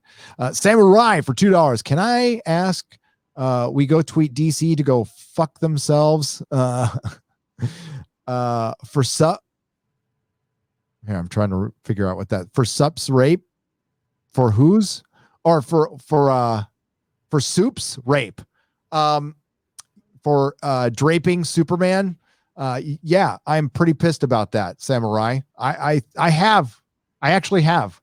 I rarely tweet at companies, but I tweet them at least once every 2 weeks, calling them a bunch of fucking idiots for not having a Henry Cavill trilogy of Superman. I've been pretty consistent about that. Kinnell's Massive Milkers for $5 Australian. Snyder's comments were despicable, even if the directive did come from the corporate overlords at WB. To link anyone to mass murder is abhorrent. And I will add one more, sir, because I completely agree with you. The fact that we found out later that was a publicity line fed to others like Kevin Smith, who read it on the red carpet. I want you to think about that. What was their first intention at Warner Brothers for preparing that statement that Justice League is about bringing people together and we do not have time for hate? Was it because they actually gave a fuck about anyone who lost their lives or any group of people, or did they think it would bring more attention to their movie? B. It was option B, of course. Hollywood is cynical. Hollywood is phony as a $3 bill.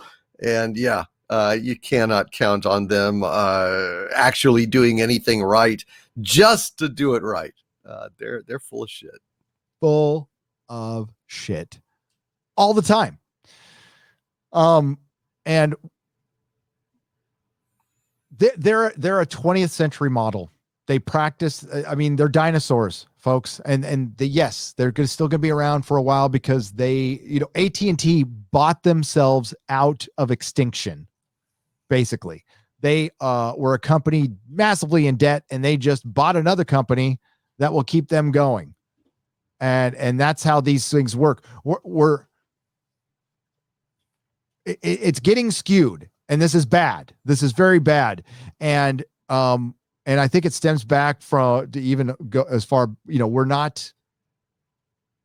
have laws on the books that we're not applying to these companies. There's no way fucking Disney should have been allowed to buy Fox. Not in a million fucking years. I'm so pissed that fucking happened. And I don't know if AT&T should have been able to buy Warner Brothers. I didn't want that one to happen too. And what's going to happen? Somebody's going to gobble them up. Sony's going to get bought. Somebody's going to the rumor of Sony getting purchased by like Apple or something. I think it's just around the corner. Gare Bear thought the Snyder Cut was enjoyable. I can understand why Ray Fisher was angry with his role being cut almost to nothing. Still a punk though. Kinnell's 3 inches of, I can't read the rest of it, of mediocre. We'll just say 3 inches of mediocre. I agree with that sentiment completely. I still think he's a punk. I still think a grown man can handle a little chewing out, or better yet, if you're getting chewed out and you feel that badly about it, say something right there. Go, don't talk to me like that. I don't give a fuck who you are. I don't give a fuck who you are. You don't ever talk to me like that. Or you could not drop an F-bomb and just say, don't ever talk to me like that. If somebody's screaming at you at work, you can do that. That is an option. You can even point the finger at them. And that usually shuts people down. Mm-hmm. Don't take that shit ever. Wait for it. Thank you for the wait for it super sticker for $1.99. Okay, Doomcock. And that was from Kit Kat. Thank you, Kit Kat. Doomcock, what did you think of Falcon and Winter Soldier? Oh, God. It was more story than we're used to in terms of being 50 minutes long on this episode. And I was wishing for less. It was boring. It was really quite boring. I mean, I like the action scene at the opener with Falcon and the plane. Thought that was quite good, actually, kind of movie level action there. And then we go into him going around with his pal and going to the bank to get a loan he shouldn't have to do. The Avengers should be able to handle that internally. I thought the Winter Soldier flashback was very good as well. But these are basically 2 action scenes out of the whole 50 minutes, and the rest of it was really mundane, quite slow, much more boring than the Snyder Cut. Holy crap, man. Now, I really like, God, I forget his name now, but the actor that's playing Falcon, he's great. He's really good. And, of course, the Winter Soldier himself, I like the actor, Sebastian Stan, but overall, pretty damn lame. Yeah. Falcon is his own character. Falcon was always, I never looked at him as a Robin for for one, when I started buying comics, Captain America and Falcon were together, and I just thought they would be together forever. I just thought they were like peas in a pod. That's the way it always was, because that's what I read. I had a Falcon Migo. So, I mean, I was flying Falcon around with my Captain America Migo. We were like, we were actually beating the shit out of Spider-Man because they didn't make a Red Skull. So Spider-Man took the place of Red Skull. And I think Anthony Mackie he's a good Falcon. He's always been a good Falcon. And I've liked him since his first appearance. And they're doing such disservice to these characters. You're going to make people not like characters they liked immensely. And listen, Falcon, you think about it, it's a pretty basic superhero. They named him after a bird. And he's got bird powers. He can fly. But they did something really cool with it. And his costume in the beginning looked good. It looked really good. And it looked kind of like the comic book. And I liked, the opening scene. But then it goes right into identity politics. It goes right into, we know where they're going with this. And that loan scene was so fucking ridiculous. I was done. But no, it was in the beginning when they're paying homage to Steve Rogers. Mm-hmm. Is he dead now? I mean, did he die? Or is he just old and they're pretending he's dead? Well, I've probably what happened is that, in my opinion, they don't know that he came back and was an old man. I mean, I think they kept that quiet. So as far as the larger world is concerned, he vanished and never came back. I think that's what that was. So Captain America still had a life to live, with his gift, with his superpower, and he chose to give it up, go back to another time, ignore certain events so he could selfishly live out his life. Bullshit. Steve Rogers would never fight. This is a guy who went to balls to the wall for his friend. Like, he would never fucking do that. Even the one in the MCU, which is much different than the one in the comic books. But I digress. Sam Wilson said, he was the best of us, da, da, da. But it's time for new heroes for these times. And I'm just like, fuck this. Yeah. Fuck this. Yeah. That is all new, all different Marvel. That's practically ripped right out of the fucking comic books. Well, at least when they unveiled the new Captain America, she didn't have tits. I mean, there's that at least. It could have just been big old jugs just hanging out there. That's going to be the first what if. I'm not kidding. The first what if is going to be Agent Carter as Captain America. Uh-huh. Yep. So, yeah. And I just knew what we were getting. Listen, we heard that they were going to talk about police brutality and racism in America, and is Sam worthy of throwing the shield? No, because he can't throw it as hard as Steve Rogers did, or he can't throw it as hard as Bucky would be able to with his uber arm. No, he has no superpowers. He's just he can fly. Yeah. And he's not that big, He's a good character. He's a good character, but he's a C-list character. He's a C-list character. He will always be a C-list character. And you're just taking somebody else's mantle. So basically you're just carrying a shield with your Falcon suit on. Well, you're still Falcon. Well, apparently not. He gave the shield up, although he'll probably get it back by the end of it. But yeah, no, listen, I thought that was a terrible idea. I mean, it's just he's not. Bucky should have been the new Captain America, and the fact that he wasn't, it's just kind of silly. It would have been appropriate for him. He was a sidekick.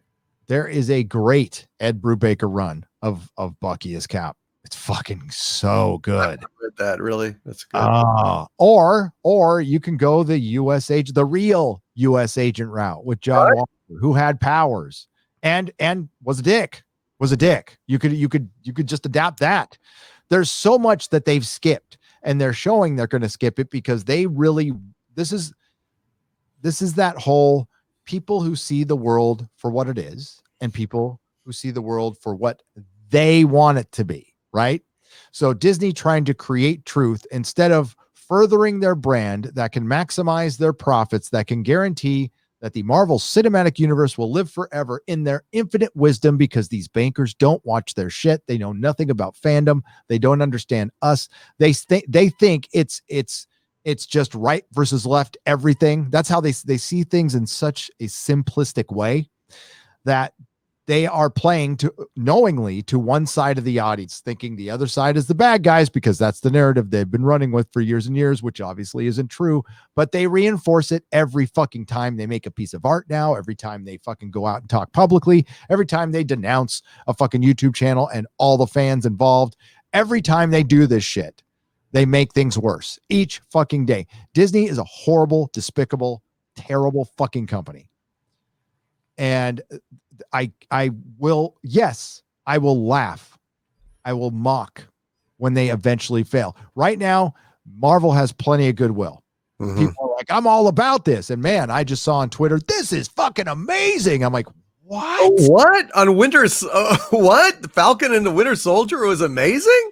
Amazing. Like, maybe after the opening sequence, they tweeted that and they didn't sit through the rest of the ponderous and really kind of slow, boring episode.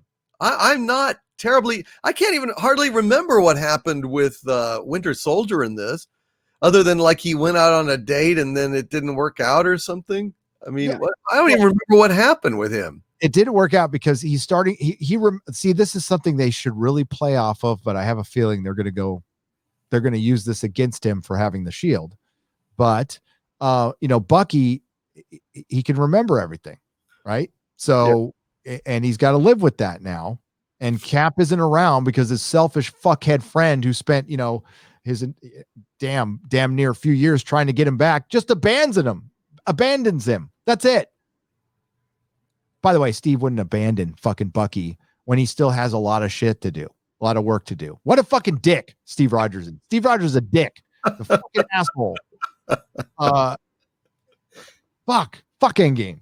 And yeah, so he's got PTSD. He's got the worst therapist on fucking planet Earth, who's like being accusatory in there. I mean, like, Right.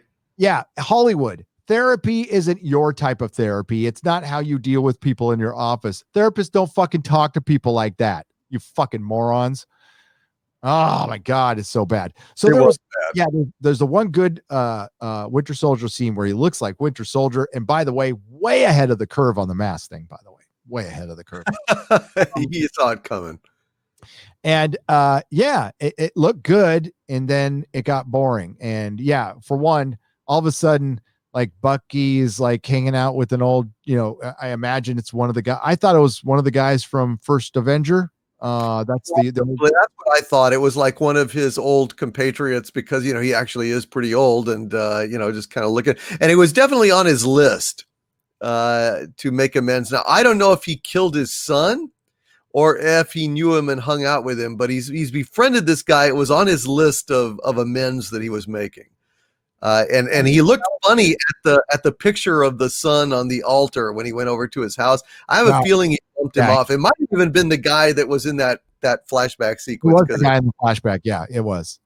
And that's fucked up. That's an interesting thing to go into. But like the whole my fishing boat, I can't pay for it. Like, what? Why are we going here with Falcon and Winter Soldier? I understand, like, you get a chance to see a layer of the MCU you don't normally see, but it's not one we need thoroughly investigated. Sure, show us that the Avengers have a house. Some of them might have sisters. I don't want to know anything about Sam Wilson's sister. I don't care. I want to see Sam Wilson fighting bad guys. I want to see that time spent propping up your bad guy, showing Baron Zemo. I don't know. But yeah, this is what we're going to get from Disney Plus, right? Slow prodding stories that are essentially movies dragged over multiple episodes. And hey, again, this one was 40 minutes.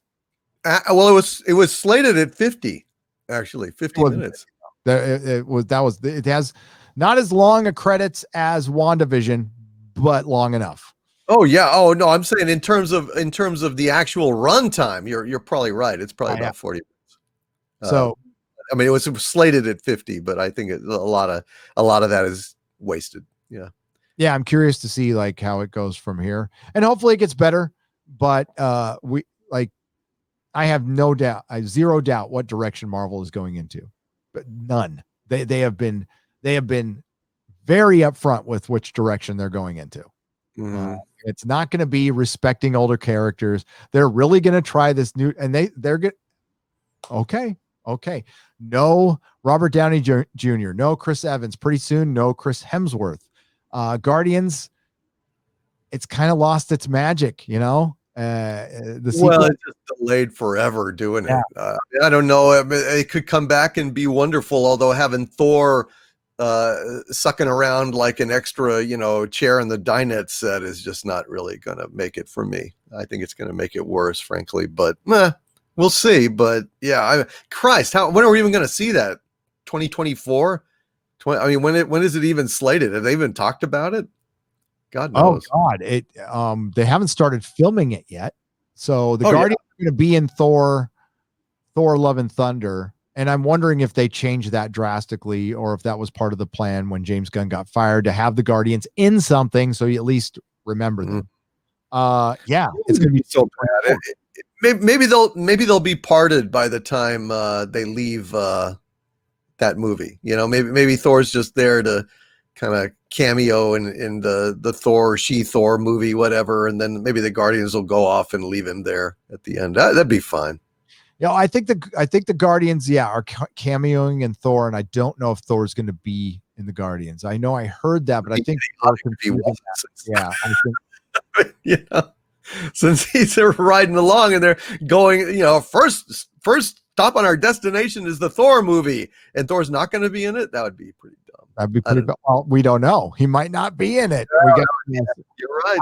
I don't think those pictures are real, but there's those pictures out there of a yoked Natalie Portman, but it looks like her arm is dislocated. So I don't know if it's like her real arm. Let's be real. If Natalie Portman did get all big, there'd be pictures of it everywhere. Why? Yeah. I mean, you'd be promoting that, wouldn't you? Why would you keep that secret?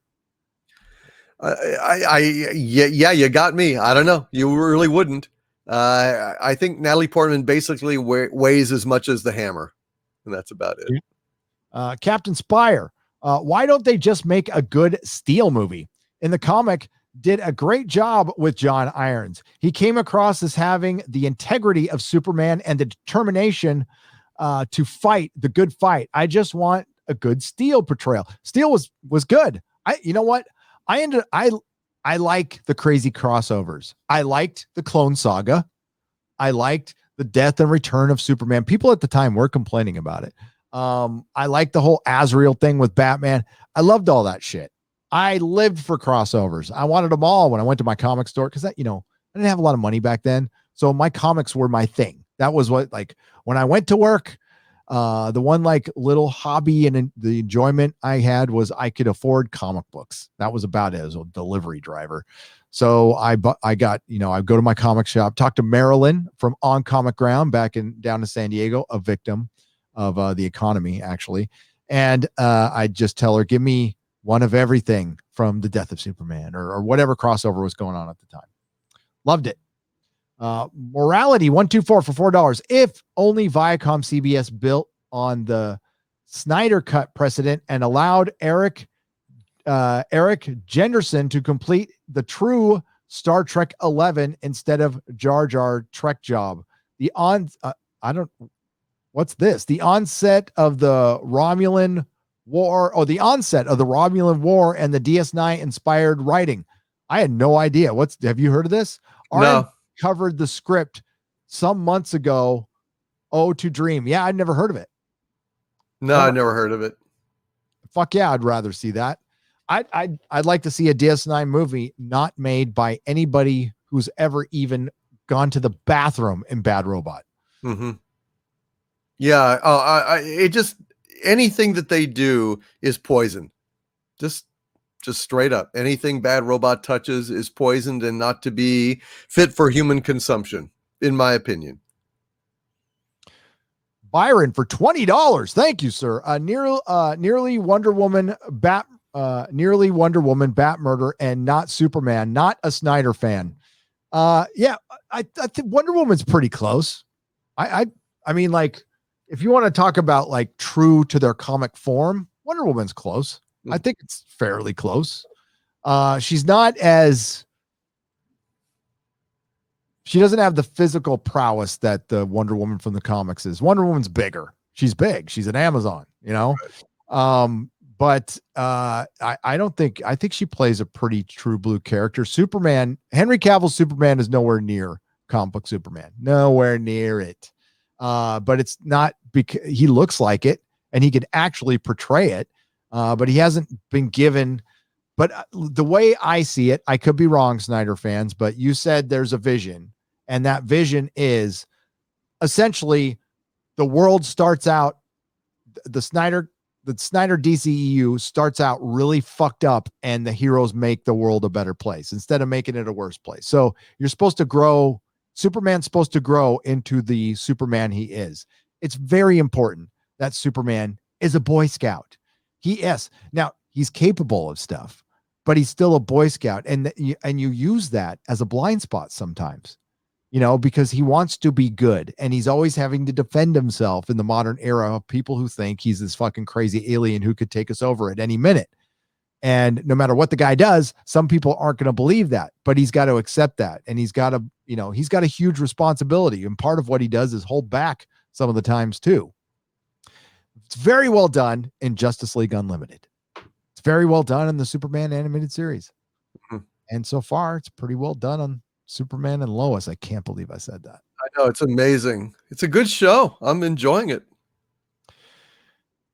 But I mean, like the Batman murdering a lot of people, there needs to be an explanation. And the thing is, that's where the mix-up comes in. There's just too much shit going on and it doesn't all work. Okay, it flat out doesn't, but it's an enjoyable movie. If I see this as a Elseworlds tale. This is not anything. I think you can build on this, and I think Warner Brothers will make the wrong decision. Promise you. Probably so. Although the guns and everything, I mean, this was a wartime situation, to be fair. I mean, this was an invasion of Earth by, rapacious alien troops. So shit, if you can't kill them then, when can you? I mean, and it makes sense. Batman is the guy that prepares for every contingency, just straight up. So, I mean, he would be prepared if I have to do mass carnage in some kind of invasion exactly like this, then sure, he would have put guns on there.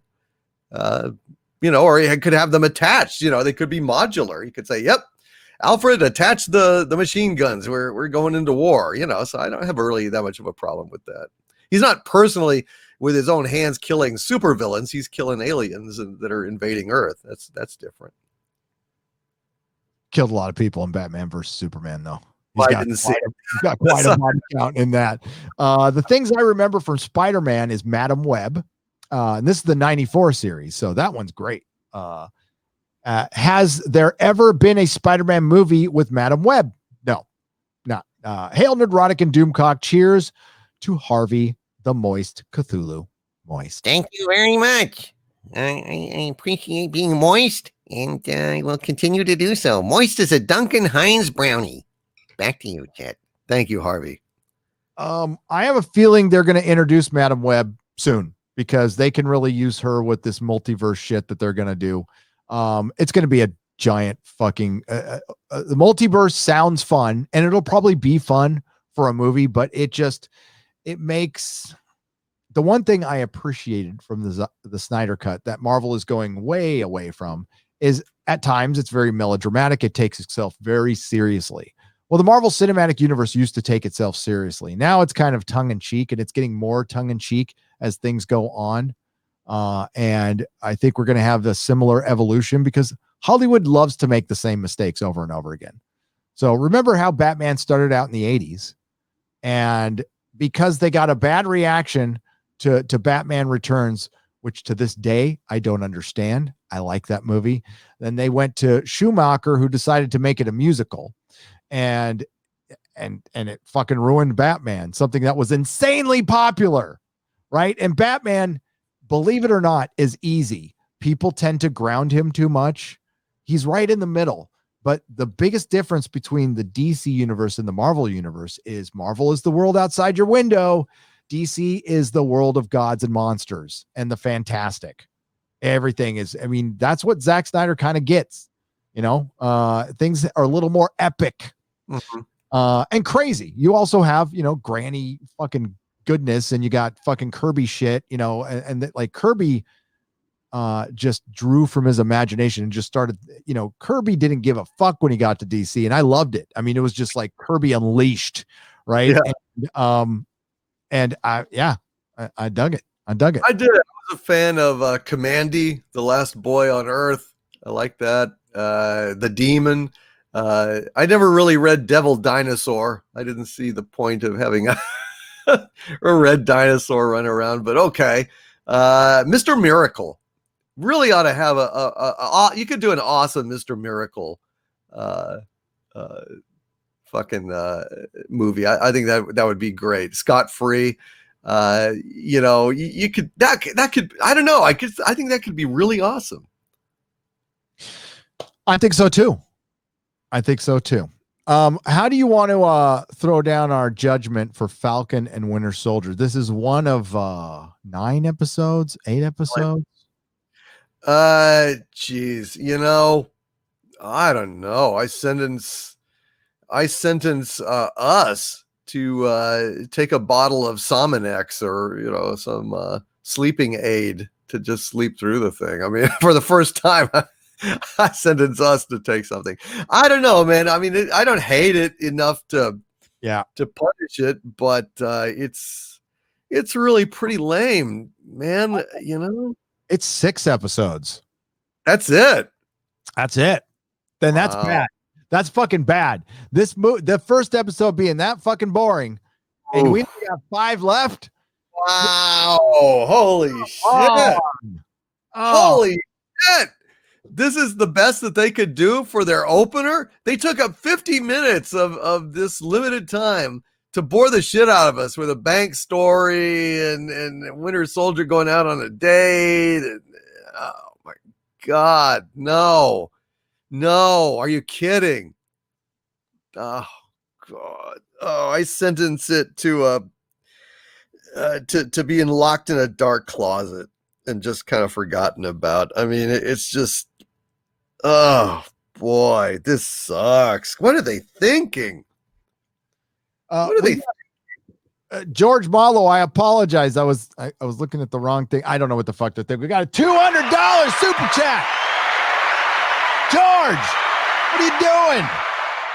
Oh my God. Hey Gary, agree completely. Brubaker, Lark, Epting. Oh, that was such a good run, dude. Epting is the man, by the way. I don't know how he is personally. I don't know if he hates me as a consumer. You never know with these people. Wrote an incredible Captain America. I got them all. Bucky was a phenomenal Cap. Hate Marvel now. Yeah, I tell this story over and over again. People were walking into my store and telling me I am okay if Steve Rogers never comes back. That's how fucking good it was. That's how good it was. Look what they did to Cap, making him part of. This makes me so mad. Hydra and an enemy of America. Horrible. Thank you for all you do. From Texas. Hail Doomcock. Hail Nerdrotic. Thank you, sir. Thank you. Yeah. Cap is essentially a Yahtzee in the Marvel universe and still is. They never fixed it, huh? Never really fixed it. They made him Hydra, and that's it. They made him Hydra, and there's an idealistic version of Cap. Like, I was out the minute I saw Hail Hydra. I'm like, I am not reading this shit. I am flat out not reading this shit. Good. Yeah. D for 50 Australian dollars. Thank you. My 2 cents on the Snyder Cut. To me, it is a live action version of Justice League Unlimited cartoon. Not as good as the cartoon, but I did enjoy the movie. I agree with you there. The Justice League Unlimited cartoon is fucking great. Never saw it. Whoa, no. Oh my God. It's as good as the Batman animated series, dude. Wow, really? No, it's some of the best storytelling, DC storytelling out there. Oh, you got to see it. It's 3 seasons. Check it out. Holy shit, it ends so fucking good. Oh, man. All right. So, yeah, as far as like all-time favorites, comic book cartoons, my all-time favorite is Batman in the animated series. And then there's X-Men, and then there's Spider-Man from 94 and Justice League Unlimited. And they're all kind of tied. They're all fucking great. Nice. Love Justice League Unlimited. That cartoon was great. I thought they should have kept the theme song to that for the movies. Yeah. Why not Great. work it? Right? It's ridiculous. I don't know why they didn't. Because they're dumb. If they wanted to play well to the fans, and they might do that. Marvel might do it, but then we're going to have the them coming out with, fucking Wolverine and Scott getting. It just makes me so mad when I fucking. You definitely watch Justice League Unlimited. I'll check it out, man. The shit. For $24.99, Darth Professor, Hail Doomcock, and Dr. Nerdrotic. Well, I would have to go to school to become a doctor. Now that the Snyder Cut has been released, we will get the alternate to Last Jedi. I do not believe the Force is with us when it comes to Kennedy as long as she is still in charge. Fire her already. As long as she's there, change will never come. Yeah, she's undermining it. Change did come, and she's undermining it. She's unraveling it. It's despicable, but I hear they are fighting back. I've got some stuff on that, hopefully come out this week. But yeah, look, there's nothing to save from The Last Jedi. I mean, there is no, Johnson cut of The Last Jedi that's good. There is no alternate cut of The Last Jedi that's good. It's all bad, top to bottom. So forget that. And fucking Ruin Johnson shot his first draft script. And it shows.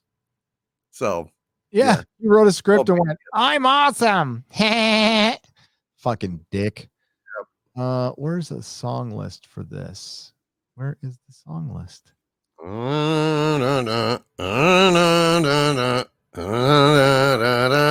Da, da, Here's the track list for. Okay, so that CD I was talking about is called Saturday Morning Cartoons Greatest Hits, and it's got Liz Phair. It's very 90s. Okay, it's got Sponge. So Liz Phair is doing one banana, two banana, three banana, four, and Sponge is doing Go Speed Racer. Sugar Sugar is by Mary Lou Lord and Seismonic. Matthew Sweet does Scooby Doo. Juliana Hatfield and Tanya Donnelly do Josie and the Pussycats, which I love. It's very 90s again, very Lilith Fair. The Bugaloos is done by Collective Soul. The Butthole Surfers do Underdog, and it's fucking great. Gigantor is done by Helmet. The Ramones do Spider-Man. Johnny Quest is Reverend Horton Heat. And they also do Dastardly and Muttley in the Flying Circus. And which is Stop That Chick? I can't remember. Stop the chicken now. Oh, stop the pigeon. Pigeon. Stop Why did I that say chicken? pigeon Stop now. the pigeon now. So they do a melody between Johnny Quest and that.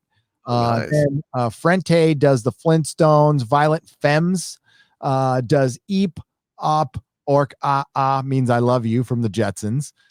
Dig does Fat Albert theme. I'm Popeye the Sailor Man from Face to Face. Tripping Daisy does Sigmund and the Sea Monsters. Sublime does Hong Kong Phooey.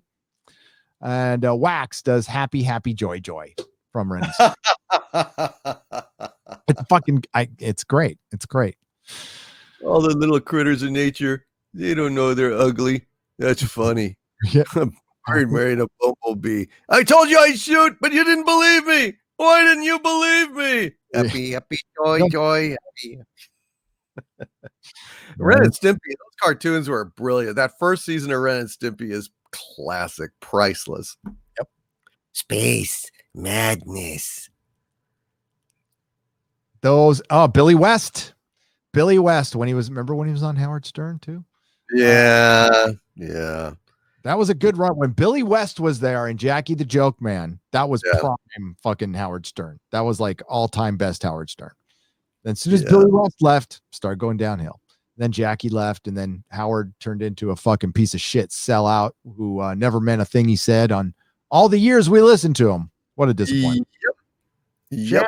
Shannon 773 for $20. Gary, you have me reminiscing about Saturday morning TV. I am 47, so I love Johnny Quest and loved Space Ghost. Hell yeah, love Space Ghost. The Herculoids, Thundar, The Barbarian, Land of the Lost, Super Friends, Battlestar, Buck Rogers, etc. Love you guys. That's my jam, Shannon. Yeah, right. What about the Groovy Ghoulies? Yeah. The Groovy Ghoulies were badass.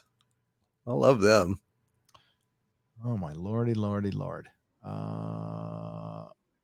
Bello Triggerfish for $50. I will not subscribe to HBO Max. Just watch this movie. But I will to watch this movie, but I will spend my freaking money any day on my favorite YouTube channels. Hail Nerdrotic, stay moist. You stay moist, Bello. Thank you so much. I appreciate it.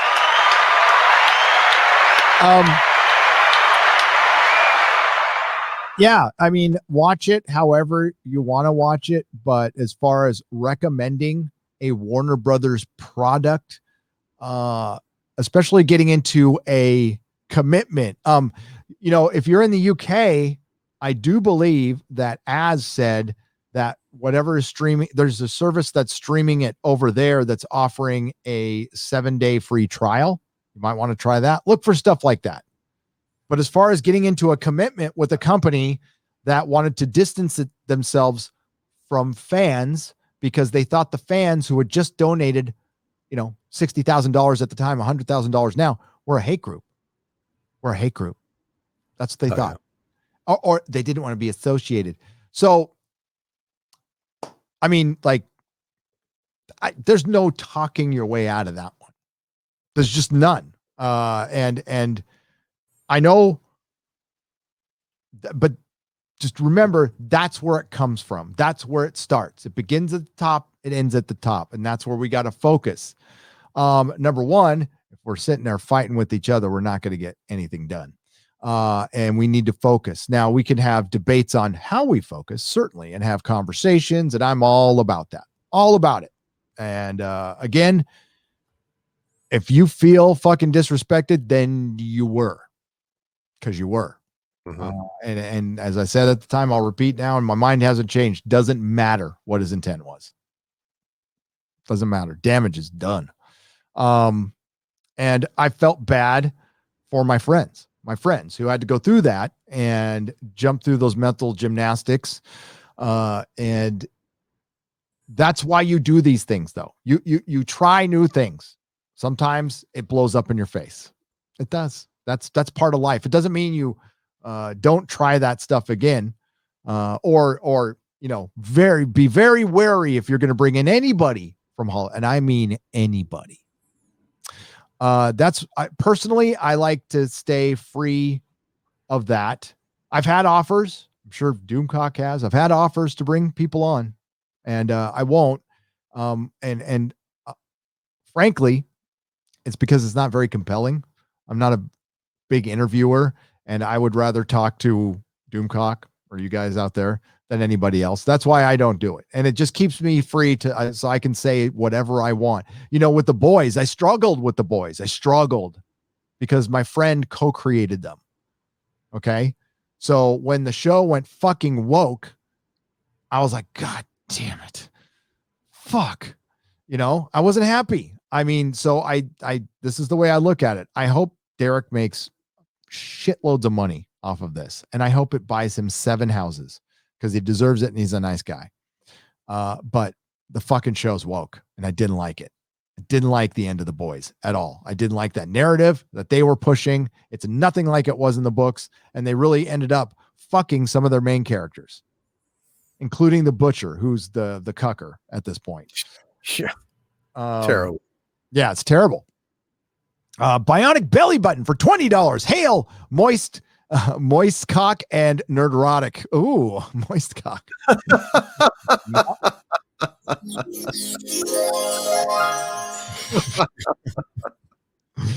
Oh my. Spectacular Spider-Man cartoon was good. I totally agree. And was planned to have another 39 episodes straight to DVD specials focusing on college years, but it ended before its time, along with the other really good cartoon, Earth's Mightiest Heroes. And Nicholas Horton, my son, was heartbroken. And it's, what's canceled it? Because it was perfectly successful. The toys were selling fine. The Disney sale. Disney canceled Spectacular Spider-Man and Earth's Mightiest Heroes, 2 very good cartoons, to replace them with shitty cartoons, with stupid cartoons. Yeah. And my son was just, and sometimes my son gets hung up on stuff, because he's got a little bit on spectrum. So he's got obsessive compulsive, a little bit like his dad, but like he didn't quite understand at the time when he was young. I'm like, they canceled it. He's like, well, can't you get him to start it again? I'm like, I wish I could, but you work at a comic store. I'm like, I wish I could. I can't. He thought I had some kind of say and that I could, he was really bummed. There's so much good they did in that. Actually, it has the best, it has a really good explanation. They brought Eddie Brock into Peter Parker's world, and they made Eddie Brock kind of a big brother for Peter for a couple of years when he's in college, kind of like just a friend. And then they worked in the origin great to where Peter kind of doesn't incidentally betrays him, or Eddie feels betrayed. So the betrayal is much more personal than he just stole my job, which is still good, but there's more of a connection there, and they did a great job with it. I liked it. What was the Captain America wannabe at the end of the episode? That was John Walker, the U.S. agent.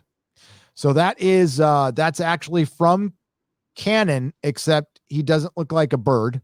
He doesn't look like is that Russell? Why did I just say Russell Crowe? Is that Kurt Russell and Goldie Hawn's son? I don't know. I didn't actually know ahead of time that before you said that it was even related. I couldn't tell. I didn't know the background. Pretty sure, because wasn't he in the show? Oh my God, I can't remember. It was on AMC, and it's about some beach bum.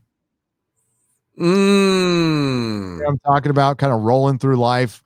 Yeah, wasn't that a Lodge 49 or something? Yeah. Wasn't like, let me. I was just at Captain America. I was just at Lodge 49. Yeah.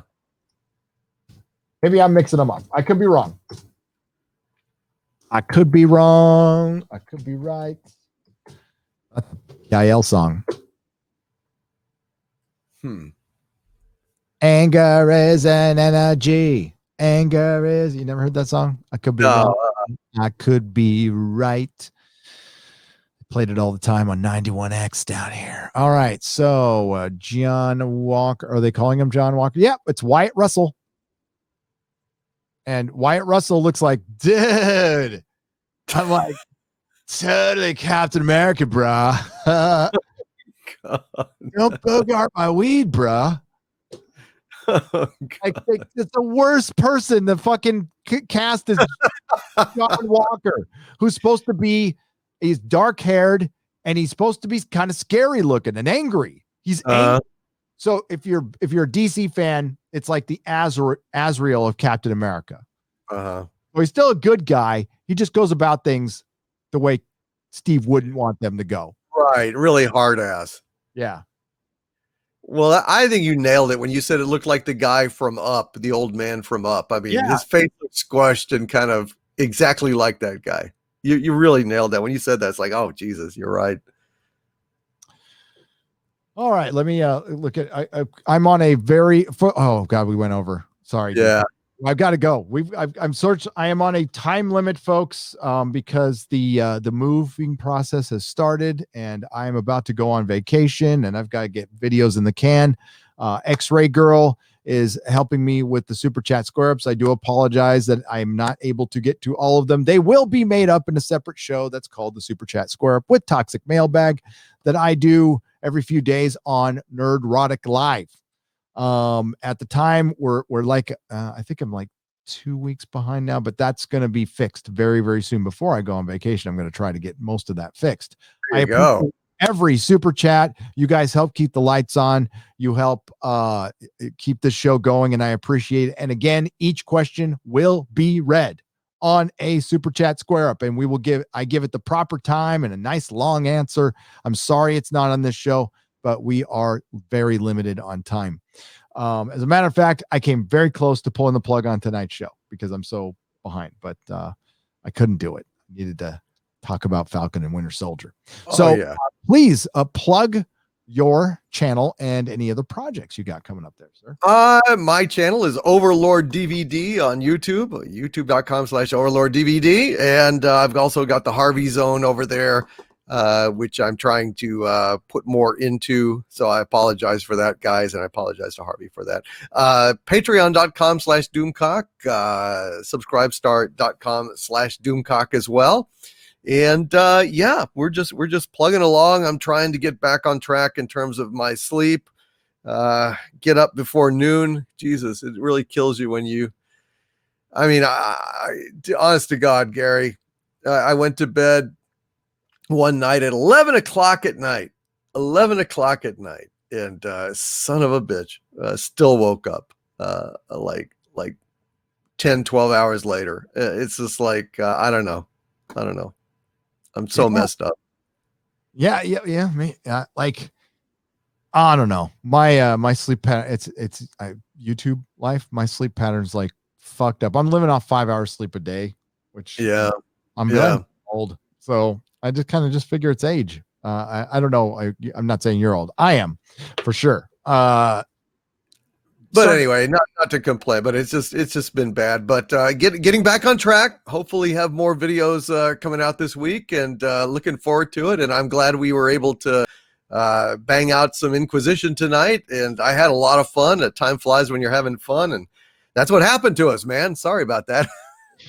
Yeah, and hey, we appreciate you all again. It has been a fucking crazy week. I'm going to be doing a Snyder Cut review. I briefly touch on basically the bottom. I can't say it's something I've learned. It's something I know, right? I'm not some all-knowing thing, but I know is the bottom line. The lesson learned that WB won't learn is it's about the fans. Like I said before, it begins and ends with the fans, period. End of story. Hollywood, I can't say they've forgotten something they might never have acknowledged. I think there was a time they gave a fuck what you guys think when they were much smaller before it got all corporatized and stuff. But it's really Hollywood's peaked. They peaked. Oh yeah. Oh yeah. And every industry that goes full on digital has been hurt by that. The book industry, the music industry, the comic industry, it will be no different for the movie industry. Each industry becomes less significant and it contracts. The only one that's handling it just fine is the video game industry, which is the top tier entertainment now. They make more money. So that's the priority. And that's where I guess the more talent is going to start going there. And the era of the movie star is dead. Why? Because we got to know him. We got to know Patton Oswalt. We got to know Sarah Silverman. Not that I ever liked her. We got to know people. And we decided that we like you much better as Indiana Jones than, somebody else. Yeah, you're right. I also think that most actors these days are just not that compelling. Not like in the old days. Not somebody like Humphrey Bogart walks on the screen and holy shit. Bela Lugosi, someone like that, just has a presence beyond mere acting. Beyond even the roles that they're saying. They have a certain magic to them. And what do you got? Jonah Hill these days. You got who the fuck? I just they're just not nearly as spectacular, not as talented. And you're right. There's too much exposure to them, and familiarity breeds contempt, and justifiably so in a lot of cases these days. Yes. There's a couple, there's Matthew McConaughey, but I mean, they're not huge stars. And No. I think the only star that could actually bring in money right now, and that's just Henry Cavill. I mean, he'll bring all the women. He's great. I mean, The Witcher. This is a guy that's kind of one of us. I mean, he wanted that role because he really, really liked the property.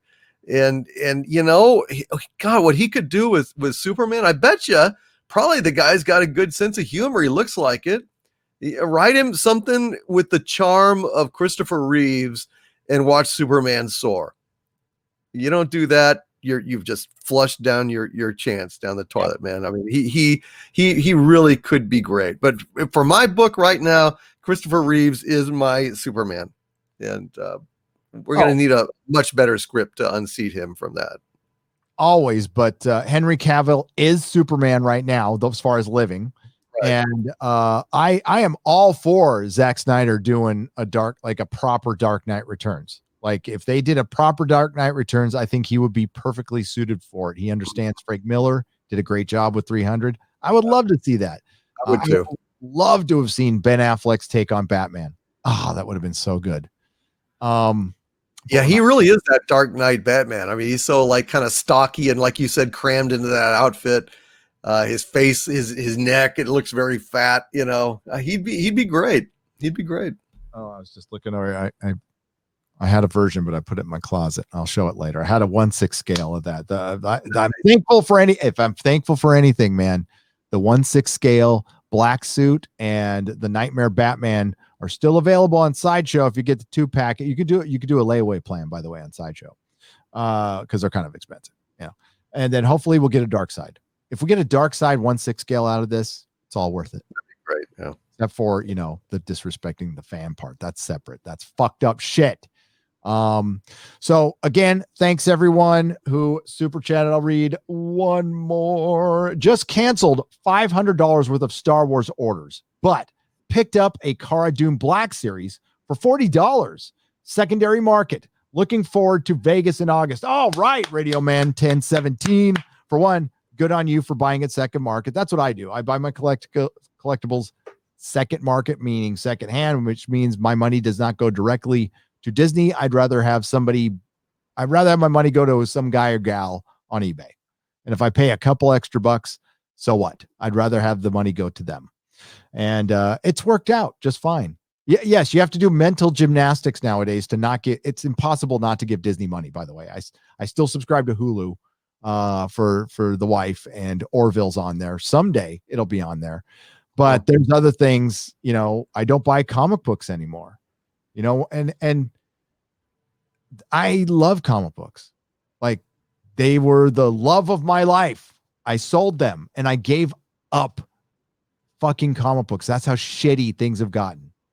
Yeah, they've been awful, man. Just awful. Not worth it. All right. Thanks again, Doomcock. By the way, yes, Snyder Cut video coming out. Then, yes, my WandaVision review, which is like 3/4 of the way done, but the drama got in the way. That'll be finished too. And if Falcon and Winter Soldier, I'll probably do a quick one. It's basically going to be me bitching about the MCU. But yeah, I'm going to get a lot of videos out this week. I need to get a bunch in the can so I can go on vacation to keep Mama Susan happy. Thank you, Doomcock. Links are in the description. You guys are great. Thank you to the Nerdrotics. Thank you to Eric K. Thank you to X-Ray Girl and Krista Nova, who I was supposed to message today. I appreciate you. We've got some things coming up. And of course, I want to thank my friend Jeremy at Geeks and Gamers for, you know, just being you, dude. You're a good friend. I appreciate you. And I ain't going anywhere. You're stuck with me. And I got your back. And if after you watch this, please go check out his video if you want clarification on the timeline of events. He gets into that. So everyone, have a good night. Take care.